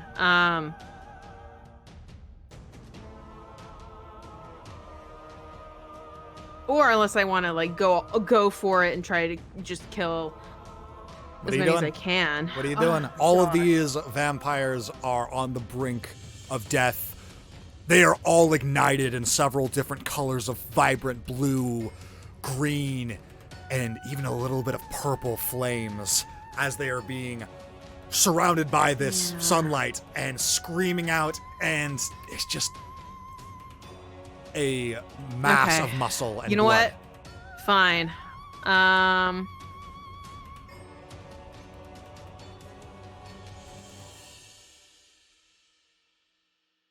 gonna use Cure Wounds. Okay. Go ahead and roll the heals. On one of the vampires. Okay. Go ahead and roll healing.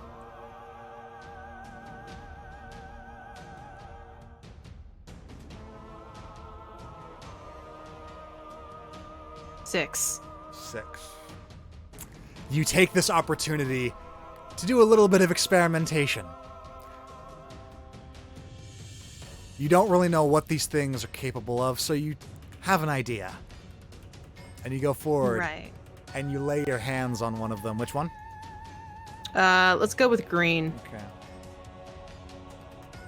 One. And as you... I guess move over. Yeah, and as your healing energies enter the vampire's body, the wounds do begin to shut. And they heal 6 points of healing. And she looks at you with a look of bewilderment and confusion. Okay, so this did not turn out the way I thought it would. Better figuring it out now than later. Right. Is Mark and Ireena probably looking at Serena like, what the heck? They are both very busy. They did not notice. Were you hoping it would have an inflict wounds effect? Serena's experimenting right now, okay? I guess she could experiment after they're dead, but then they burst into flames and turn into ash. So she needs to do it now. Hopefully before she drops. She's going to use inspiration for Ireena. Okay. You turn to Ireena. As she is being bitten down upon by one of these vampires, and a piece of her neck is now missing. Hang on, Ireena. They're almost done. It's almost done. And it is now holding her neck closed as crimson is pouring out. All right. And that is your turn. And Ireena is going to swing back at the purple one that hit her. She's going to use that inspiration that you just gave her. D8. And that just hits. Beautiful. Yes. Oh, whoop. Didn't mean to do that. 7. She plunges her blade into this vampire's body. One-handed while holding her neck with the other. And streaks it outward, leading a trail of straight crimson along the wall as the vampire erupts into flames. And at the start of the next turn, each of the 3 that are remaining just as their feet begin to sink into a puddle of ash, clawing at the sun, trying to claw at you, looking thirsty and dehydrated and in agony as the muscle that keeps their flesh together begins to melt away to reveal bone. And then the bone melts away into ash to reveal what little organs were inside, and then the organs melt away, leaving a puddle of ash. That's an amount of detail I didn't think I needed, but all right. Hey, I get to have fun in this game too. Okay. So they're all dead? And they're all dead. Okay. So these things hit pretty hard. Lesson learned. Right. If we hadn't gotten the windows open, we would have been dead for sure. Yeah. Here, let me help you guys. And she's going to use her lay on hands. So 1, 2, 3, 4, 5. For Ismark. Okay. She's going to use. Let's do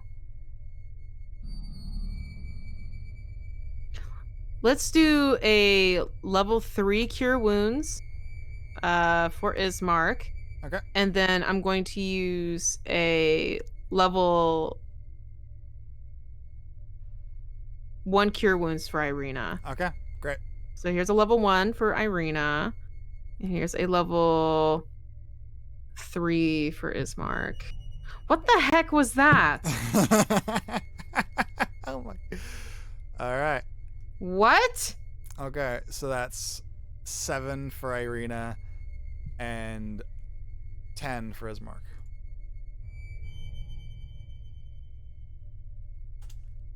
Garbage. All right. No good.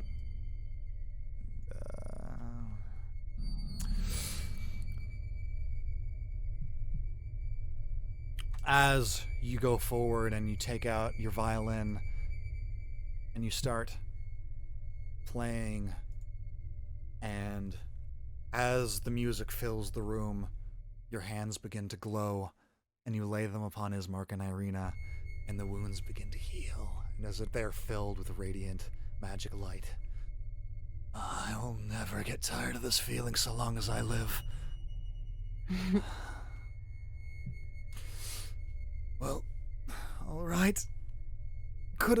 Well done, everyone. Right. I don't think they'll be bothering us anymore. And she kicks some of the dust. Well, shall we go back to the old man and tell him the good news? And you see, mouth agape, in total disbelief, the old man at the doorway, just looking in. Good morning. You actually did it. How? How did you? Well, we told you we would, right? As she's actually, Serena's hanging out at 2 health right now, so she's like she's very lightheaded right now. Yeah. But And right around now, the adrenaline is starting to wear off. Right. And you feel like you're gonna pass out.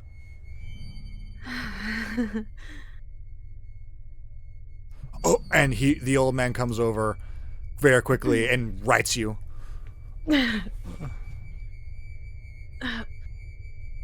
Well, you won't have to worry about them anymore. Do you need to lay down?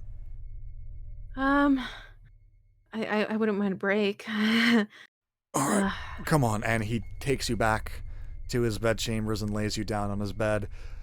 The crimson seeping out from your wounds, staining the sheets beneath them. As your wounds begin to, as they usually do, at an unnatural rate, heal themselves. And you go ahead and take your short rest. All right. So hit dice. Let's see. I'll burn 3 because I'm at negative. I'm at necrotic damage, and that reduces my max HP, right? Nope. Necrotic damage is just normal damage, unless stated. So a lot of times it does that. I will tell you if that happens. Okay, well that's good to know. That's why I was. That's why I was. I'm like, oh, it's just a mixture of necrotic damage. Wait, no. Looking at it, no, you're right. It is reduced. To your, well, maybe yeah. I shouldn't have said something then. Well, no, fine. no. I'm You're absolutely. Yeah, as soon as you said that, I was like, oh yeah, that is a thing with vampires, right? Thank you. Yep. So your hit points is reduced by that amount. All right. Beautiful. And that lasts until you finish a long rest. So. 10. That's it. Okay. You know what? That's 12. All right. I need to heal up to my maximum, so I'll burn another. You know what? No, I'll use this. I'll use another level 1 spell, Cure Wounds for myself. Another 4. Okay. Okay. I'm at 16. Okay, that's like enough for 1 hit. Perfect. And after the 30 minutes go by, he looks at you wide-eyed and Ismark as all of their wounds in your presence begin to just heal. What is this? Oh, I have Song of Rest too. Yes, you do. During a short rest. Yes, I'm going to use that as well. Yep. Let's do that. An extra 1d6 for everybody. 1d6. That's an extra 1 damage, but you know what? It's the thought that counts. Yep. So I'll just go to roll you. I'll say, and Ireena. Yeah, she can't do anything. That bite took a lot out of her. So you see that you've healed Ireena up, but her vitality still seems drained, and she looks pale. Well, probably all 3 of us look completely wiped out. Like we need to rest for the rest of the day. Mm-hmm. So yeah, after taking the rest, Serena's gonna get up and do I have prestidigitation? I hope I do. Yeah, she's gonna use that to clean off the bed. Yeah. You mutter some words, sing some songs, and clean the blood-stained everything that is around you. Yeah, around. Yep. And again, this man is just watching wide-eyed as you are casting magics and your wounds are healing. And he just mutters, "Can you help us? Is this real?" It is. And he gets down to his knees and just starts muttering what you have recognized as just routine prayers to the Morning Lord and Mother Light. This one in thanks. Mother Light? Mother Night. Okay, because I was like... Yeah, the Morning Lord and Mother Night. Oh, there's another one. Yeah. Oh. Right. Should we take him to the guards? Should we leave him here? That's a good question. What should we do with him? Perhaps we should actually have him visit Father Petrovic. All right. Okay, get up. Darling, get up. Save your tears. You're coming with us. And Ireena lifts him up. And her wounds kind of give way a little bit. Let me. And Ismark grabs him by the collar. Come on, old man. You're coming with us. Yeah, we need to go back to Father Petrovic anyway. Okay. Let's go. And you make your way back. Yeah, you know what? We're probably all hungry. We probably haven't eaten anything. You know what? Let's make some good berry. Okay. Here's some good berry. We need to heal more. Yeah. Here we go. Everyone takes their point except for those that literally cannot. Okay, an extra point. We've had breakfast. Great. Mm-hmm. Important. And So, then, yeah, everyone gets one, and then I'll store, I guess, the extra 6 for if I need it later. all right. So you make your way through the streets. People giving you curious looks. A lot of people you recognize from the sermon from the night before that, again, as you go by, they give a slight bow. And you were getting a lot of these, and other people just looking at them, wondering what the heck they're doing. And the coffin maker escorting you and helping Ismark carry Ireena. And along the road, you see a familiar hunched back figure with a fistful of papers and an armed escort with him. Oh, come on, you stupid buggers. Come on, you can do better than that. All these flyers should have been down 2 days ago. That's when the Baron... And he turns and looks at Ireena. And his eyes go wide. What in the name? And he goes over and extends his arm out from under his cowl. An arm that looks metallic and fleshy and deformed. Large razors for fingers. A little slightly pointed tips for his index finger that extend far beyond his palm in an unnatural, creepy, crawly kind of way.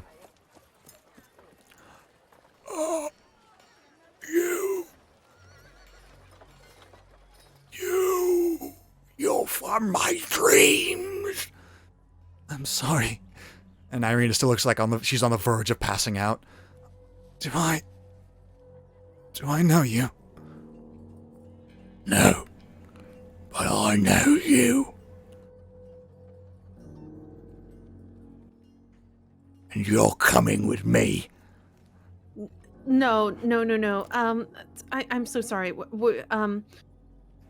We need to visit Father Petrovic very quickly. Excuse us. You can... And she's gonna like hurry, like, come on, let's go, let's go. Boys! And the guards step in your way. You don't know who I am, newcomer, do ya?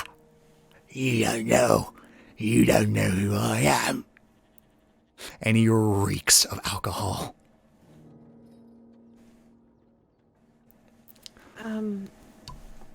I assume you work for the Burgomaster? That's right. And you know what happens. And he reaches out his long arm towards you and gently touches the side of your hair. What happens to those who disobey the Burgomaster? Mm.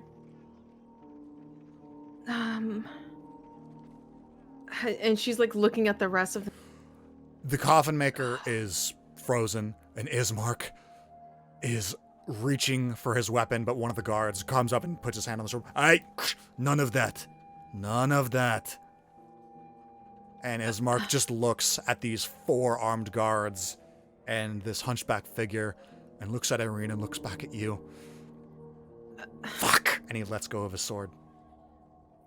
all right. Fine, we'll go with you. But let this man go. He has nothing to do with this. And she, mentions to the coffin maker. We were just escorting him to Father Petrovic. Well, you can take him there then. And the guards surround Ireena and begin supporting her and taking her away from the coffin maker and Ismark.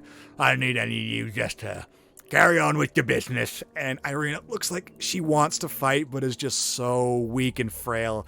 She is being dragged by these men through the town. Thank you for supporting your local burgomaster. What is your name? Izek. What's it to you? Izek? Izek. Izek. Stronzi, if you want to know my family name. And he lets out a big, toothy grin, several teeth missing. I'm a very busy man. Got lots to do now. And he looks at Ireena.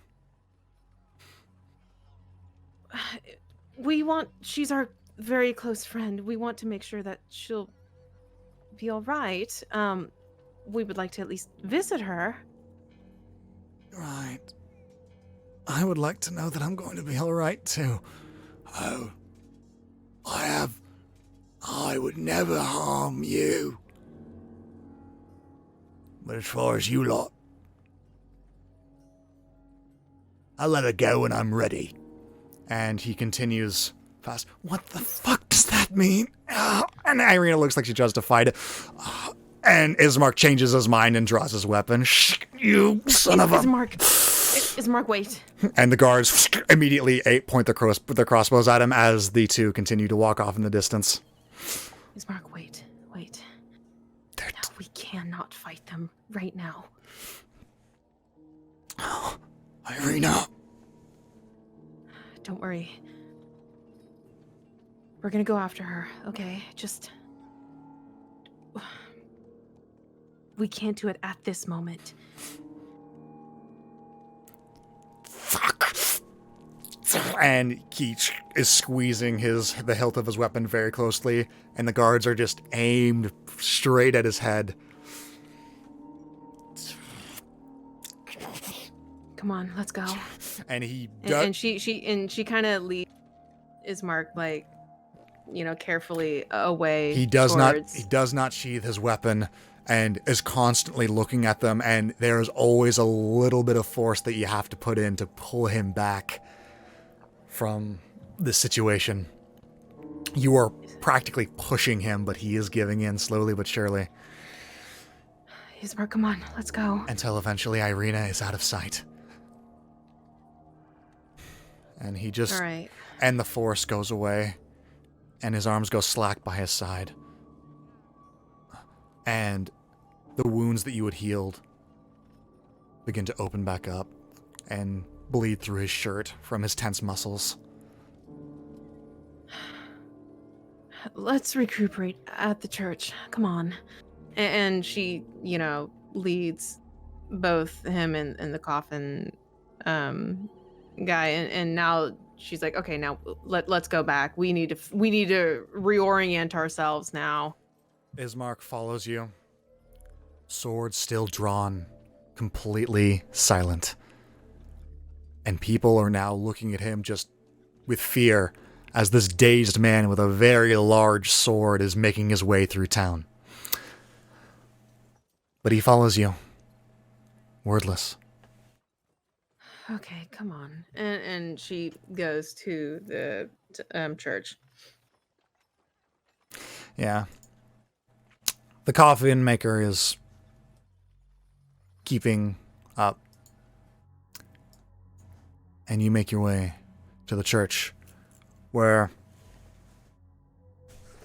they're going about their daily business, mostly tidying up, trying to repair things that have broken from the rainfall, as a little bit more of the roof seems to be caved in. The father is up there trying to fix it. Father Petrovic. Yeah, what is it? What? Oh, you look We must speak with you immediately. You look horrible.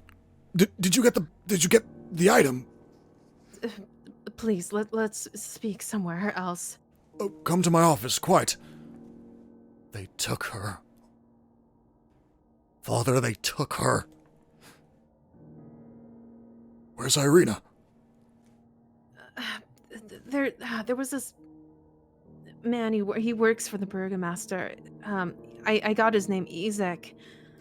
That brute. Right, come inside. All right.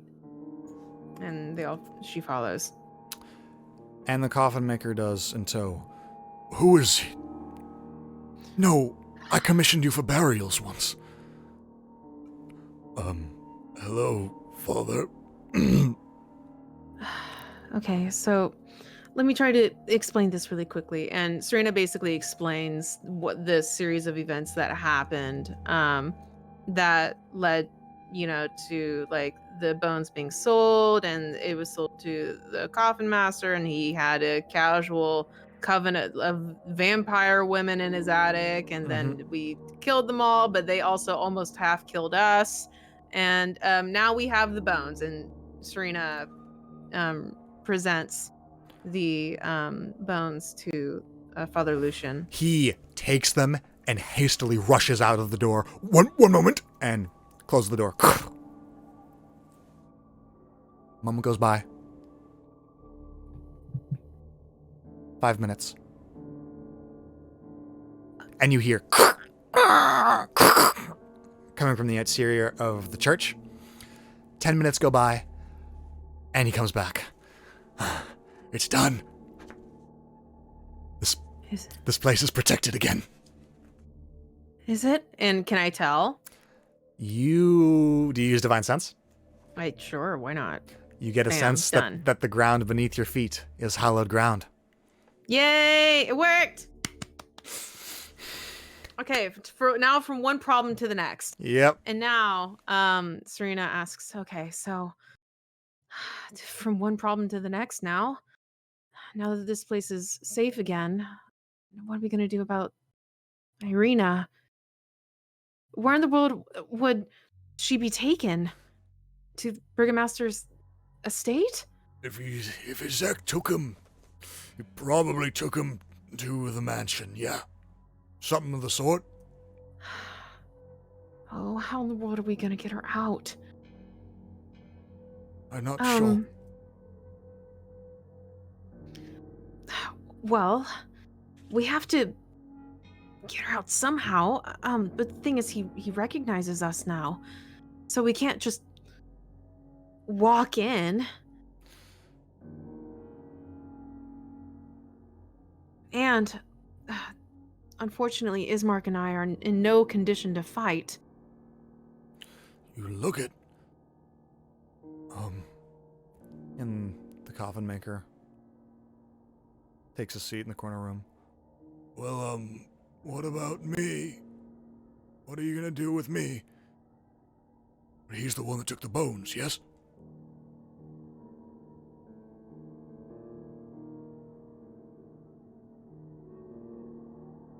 As of now, I don't think it would behoove us to catch the attention of the guards, so... I can't sit and watch him all day. I have things I need to do. No, the thing is, I'm not sure. Should we turn him in for buying the bones, or... I wanted to ask your advice for what should be done with him, Father. Well, I would normally say take him to the guard, but I don't think that would be good for you right now. Exactly. I can't watch him. I have obligations to maintain. Do we just let him go? Why- And she looks at the coffin maker. And he looks right back up at you. And Ismark, still clutching the bloodied weapon. Yeah. Why not just leave him to the dogs on the outside of the wall? Let him fend for himself. Just staring at the wall. The coffin maker, what is your name? He looks up at you. My name is Henrik. Henrik.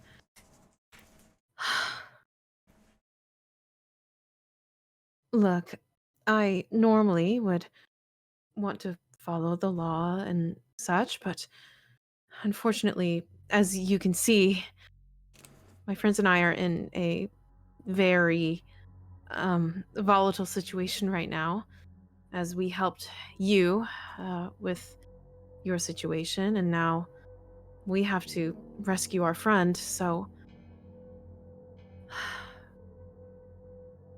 I will not report you to the guard. Ever? No.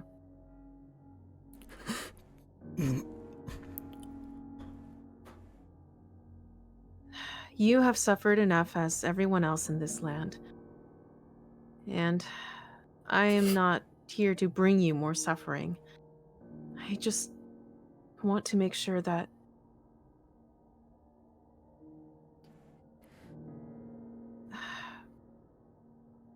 right now I just want to make sure Ireena is safe, and I want to focus on that. So please go home and do your work, and do not get yourself involved in something like this again. Please. Okay. Okay. Thank you for your mercy, my lady. And he gives that a much deeper bow. Go home. And he skitters off. Do you think that was wise? I don't know. But we have to focus on rescuing Ireena right now. Right. Right. Is there anything we can do? And a little bit more of his wounds begin to open. Oh, my lord! Young man, sit down. And the father gently reaches for his hands. Let go, son. Let go. And Ismark lightens his grip in the sword. Clunks to the ground. There you go. Sit down. And takes a seat. Look, there's nothing much I can really do to help you, but if you need a place, you're always welcome here. Thank you, Father. Perhaps... All right. We need to learn as much as we can about Izek and the Burgomaster. Who would be best at... who would know most about that? Well, I could tell you some things to start with. All right. Please. Well, first of all, Izek has a history with violence, and as you could tell, his arm is a little something to behold. But what you may not know is it can conjure fire. He is the Burgomaster's enforcer, and he rules by fear and aggression. The Burgomaster is a very fickle man.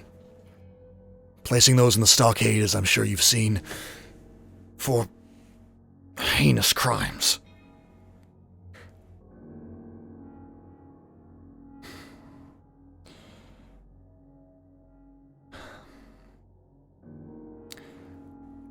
He thinks that those that don't celebrate are Strahd's servants. All of them. He is also paranoid, as you can probably tell by that description. He fears Strahd more than anything else, and it has driven him and his family mad. Is he related to the Burgomaster?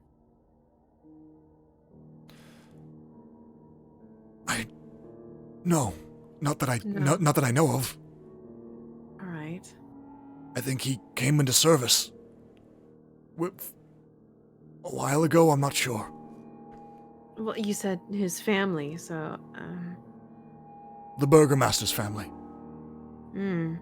He has a wife. And a child. A son.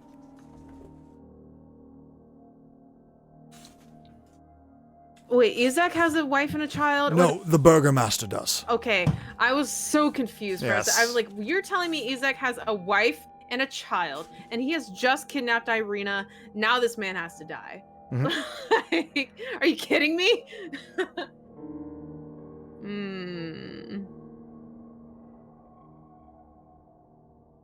Okay, so the Burgomaster has a wife and child. He's paranoid. Yeah. His son's name is Victor. I don't know if that helps. Doesn't go out much. Keeps to himself.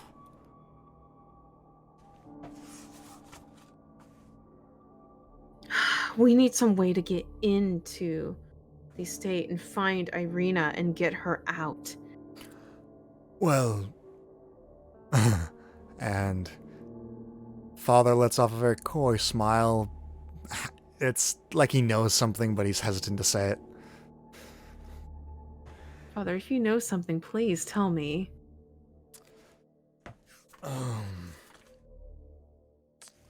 Well, the Baron's wife.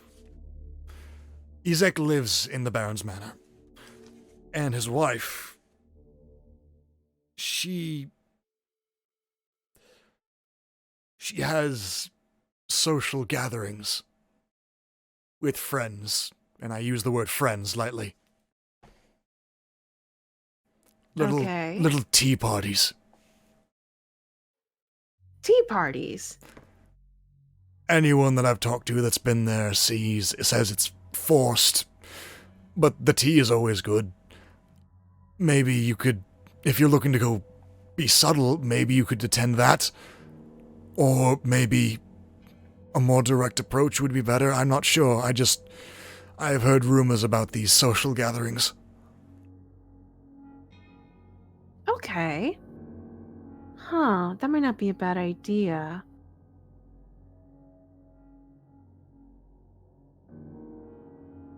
All right, well, thank you for the information, Father. I suppose Ismark and I will see you later. All right. The festival is also tomorrow, so if you were to... Today might be the last day that you can attend one of these gatherings before the festival. Right. All right, good to know. Thank you. And she kind of goes to Ismark and like, Ismark, let's go back to the inn. Okay. Sure.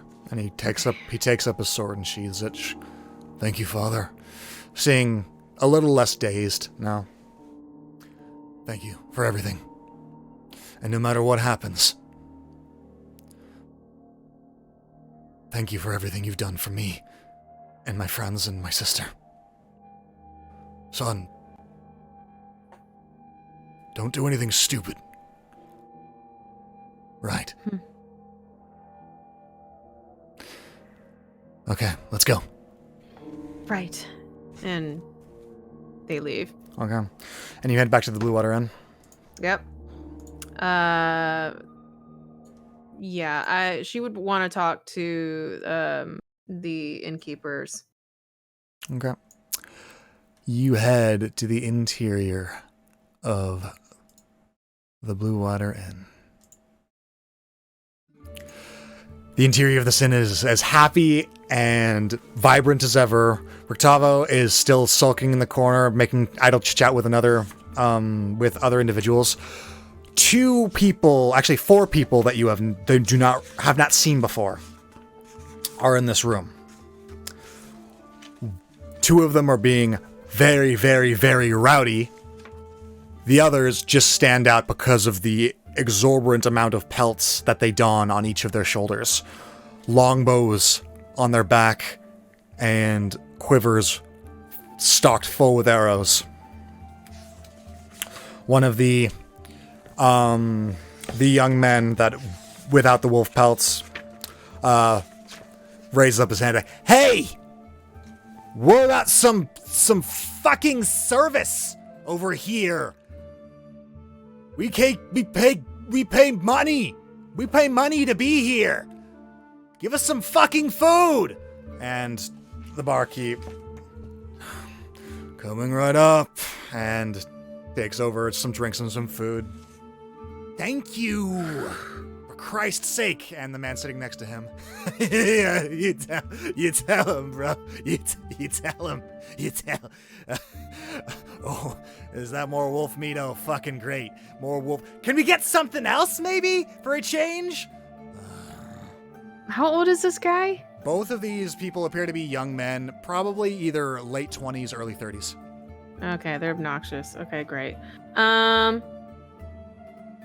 Serena just looks at them like, oh my gosh. Okay. And she's going to go to the innkeeper. And she's gonna say, so, looks like you're having a busy day today. Yeah, his black with a little bit of chalk beard he strokes it and is like, yes, well, it is quite a business running an inn. Come across all sorts of people.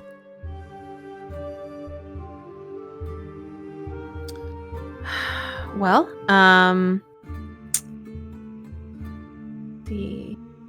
okay. So, I wanted to ask you a few questions. You don't seem to like the Burgomaster very much, right? You'd never catch me saying that. And he gives you a wink. Well, say I want to learn more about the Burgomaster and specifically Izek because we have problems with him right now. Well, let me think.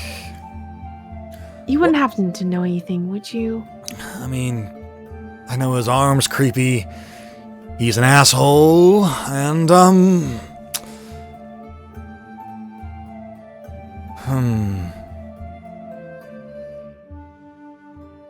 No, that's basically it. He doesn't really come in here for very long. He gets his alcohol to go. And he goes, but he lives in the Burgomaster's mansion too, I guess I could tell you that. Well, the thing is, you recognize that, usually I'm traveling with 2 other people, and yeah, where's the lady? Well, that's the thing. Izek took her. Raises an eyebrow. Took her where? We don't know. He said that he saw her in his dreams, and he took her. Huh.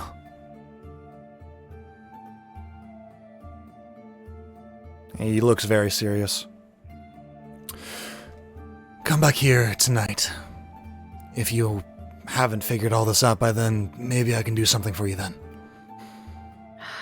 We spoke with Father Lucian, and he suggested that the lady, she usually hosts some sort of tea party sometimes. I don't know anything about that. I mostly keep to my own business.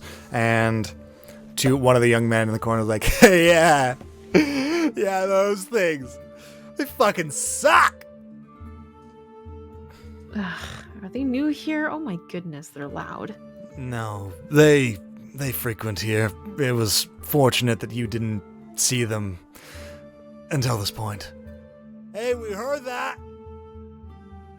You say that to our face? You are obnoxious. Hey. I give you alcohol. You can't do anything to me, sonny boy.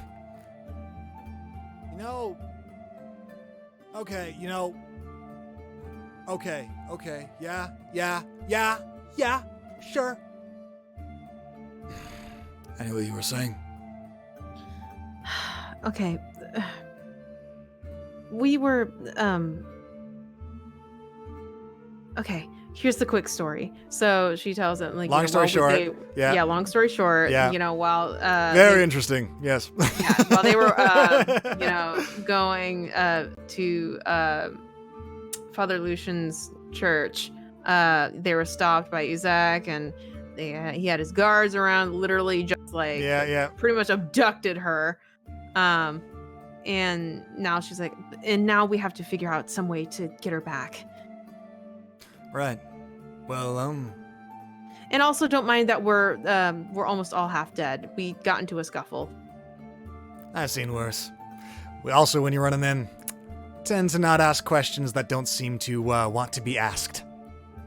Right. And to this large bald man with a gigantic Hagrid beard kind of hits the table, wordless, in acknowledgement of that.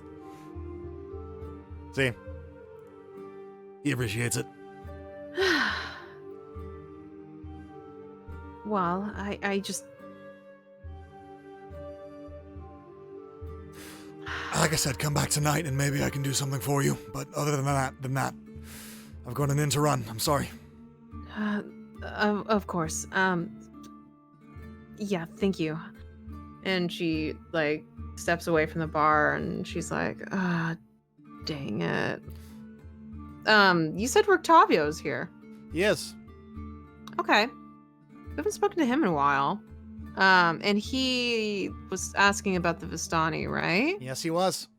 Okay. Well, I guess while he's here, might as well go say hi. Mm-hmm. And his half-elf visage greets you. Oh, he's half-elf. Yeah.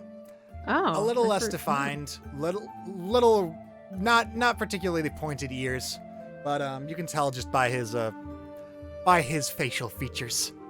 Okay. Ricktavio, it's been a while. Ah.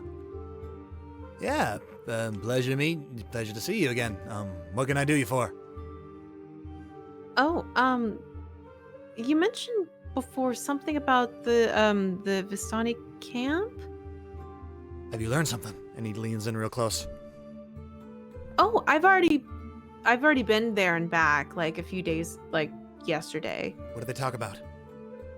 Why did you go there? Well, one of the girls from the camp was about to be drowned in a lake, and I rescued her, and then I took her back to the camp.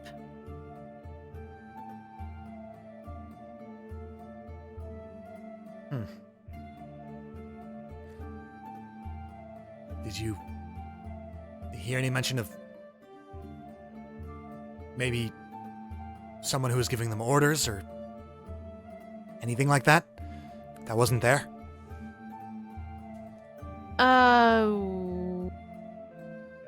Why?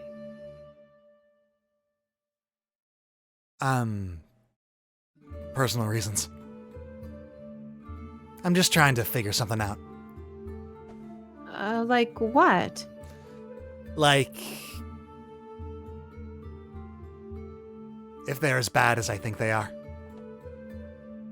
Well, as far as I understand, I don't know. They seem like decent people, although they probably like me because I helped, one of their own, so I don't know. And what about the Rare Ravens? Hear anything about that? The what? I guess not.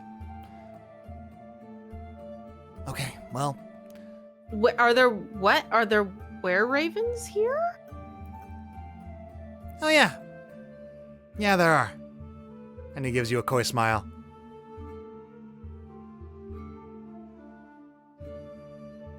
Oh, I see.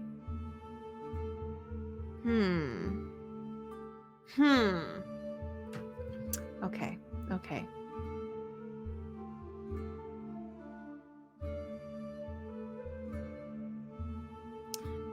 Where? They're around. Listen, if you haven't heard anything about him, then it's probably none of my business. Feel free to ask around yourself. But if you find any information, let me know. And you're sure they seem like decent people? Like, they wouldn't be working for anyone meticulous? I don't think so. Some of them I've met along the road while I was traveling here, and some of them did try to kill me. And some of them did say that they worked for Strahd. But And his eyes go wide. But like not all of them though. Some of them are really nice, and some of them didn't work for Strahd. Okay. Well, thank you. You've been very helpful. I think... Yeah. I think I know what I need to know. Thank you. Are you sure? Yeah, I'm sure. Okay. If you knew anything else about the Were-Ravens, though, let me know. And what are you going to tell me in exchange? I have many stories. As a matter of fact, you did just give me some valuable information, so why don't I tell you a story now, if you have time? Well, I'm busy trying to rescue one of my friends, but sure. All right. Everyone! And he gets up off and heads to the corner of his room, of the central inn. Gather round. It's time for another one of old Ricktavio's stories. This one, a tragic tale of romance. Once, there was a man. A man that thought he had it all. And people began to turn towards him. He was born into a noble family. Had everything he could ever want.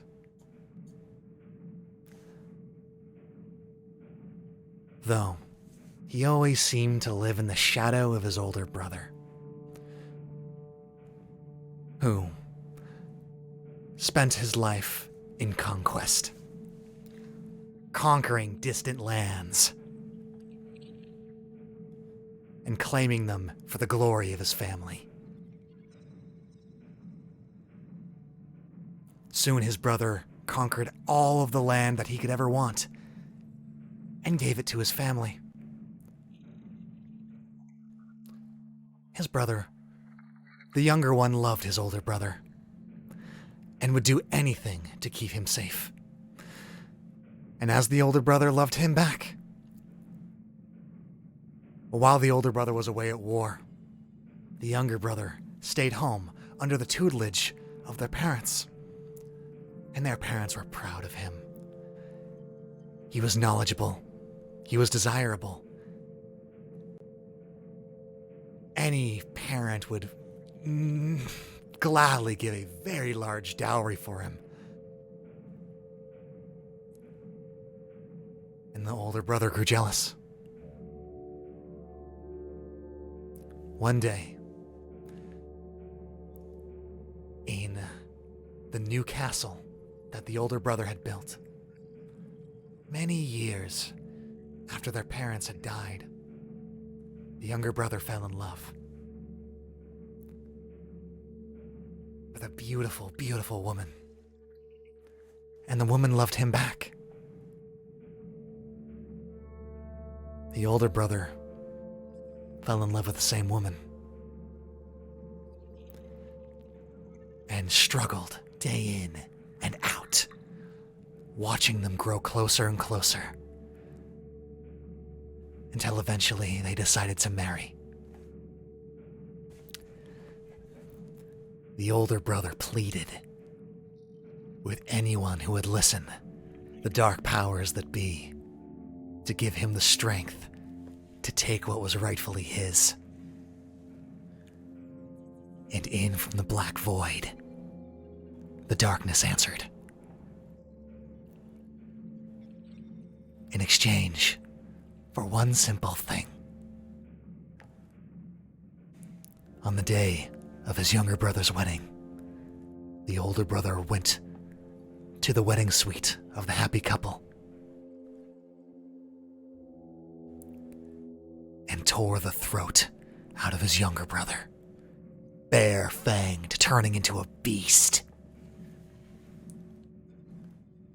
turning the happy residence of his castle into a bloody mess, gaining the strength that the dark powers had promised him all throughout.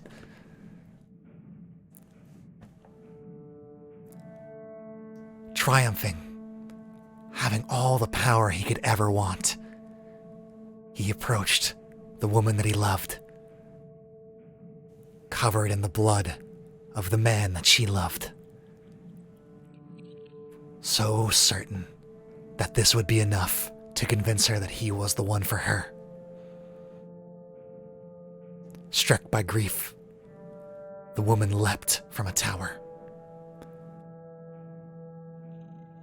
The older brother tried to go after her, but was bombarded by what remained of his former loyal servants. Crossbow bolts littered his back, and as everyone thought that was the end, he rose, a different person. Any shred of his humanity now gone. A mist hung over the land, and one by one, he snuffed out all of his enemies. They say, to this day, the older brother still roams, looking for the woman that escaped his clutches all those years ago, never resting until that which is his is found.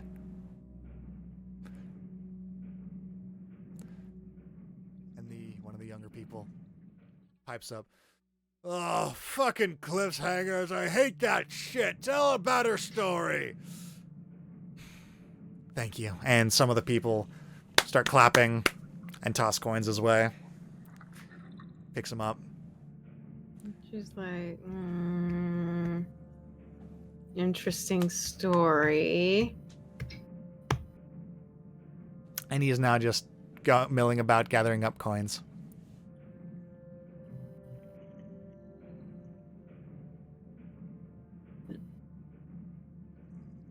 She's gonna walk up to him and ask, so, did you hear that story from somewhere? Did you make that up? It was... Oh, I can assure you. From one bard to another. That story is very, very true. Uh-huh. Well, it was interesting. I suppose I will leave you on your way then. Well, I'll be here. Let me know if you hear anything else. Right. Before tomorrow evening, preferably. Right. And yeah, she's gonna leave him alone.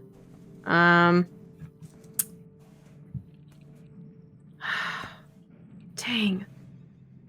And she goes to Ismark like, what are we gonna do? I'm not sure.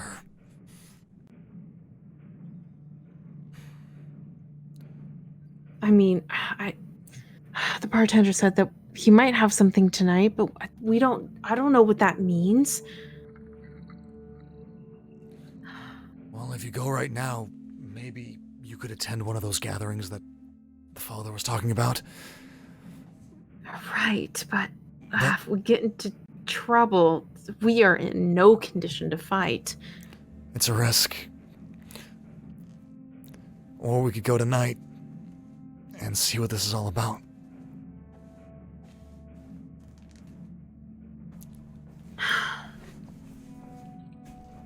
What are we doing? Dang, how many spell slots do I have left? Shoot, I am low. I literally have 2 spell slots left. 1 level 1 and 1 level 3. Oof. Oof. Dang. All right. As much as Serena would love to go right now, she needs to get her strength back. What time is it? It's probably late morning by now. Late morning. Okay. A long rest is 8 hours. If they were to rest now and wake up at nighttime, that would be a full rest, right? Correct. You would wake up in the early evening.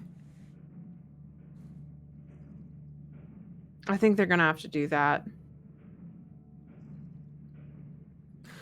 Okay. Yeah. She's going to go back to the bartender and say, all right, I don't know what plans you may have, but I do want to see it tonight because we don't have very many options, and quite frankly, we can't afford to get into another fight again, so. All right. Well, then, I guess I'll see you this evening. All right, and thank you for being willing to help us. Gives a little hand gesture. Okay, and yeah, time to rest up because they're gonna need it. All right. You head back to your disorganized room.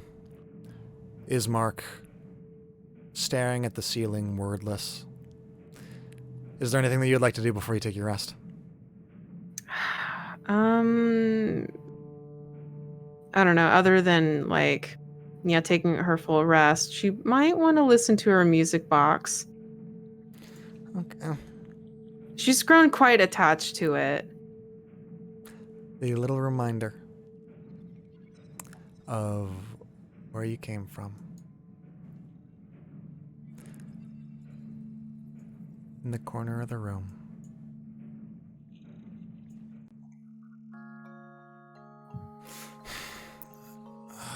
Do you have to do that? Sorry, it just... What, do you not like it? I mean, it's fine. I have a lot on my mind. Me too. And she just stares at the music box. Okay. Anything else that you would like to do before your rest? Well, she's gonna spend a spell slot to prepare a good berry for tonight. Mm-hmm. So she'll have 10 ready for tonight's adventures. Okay. Yeah. And I think after that, there's not really much that she can do except rest up. Okay. As you take a moment to examine the two dancing figures at the center of the music box, your eyes begin to grow heavy. And you lay down and you set it on your bedside table and you watch the figures dance. And eventually, your consciousness fades peacefully.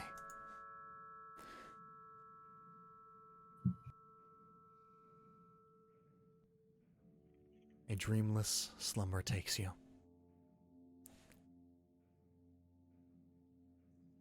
And as your eyes awake to the sight of no sunbeams coming in through your windows, Ismark, already armed, armor on, looking at you for affirmation. You figure you have a long night ahead of you. And that is where we are going to end tonight's session.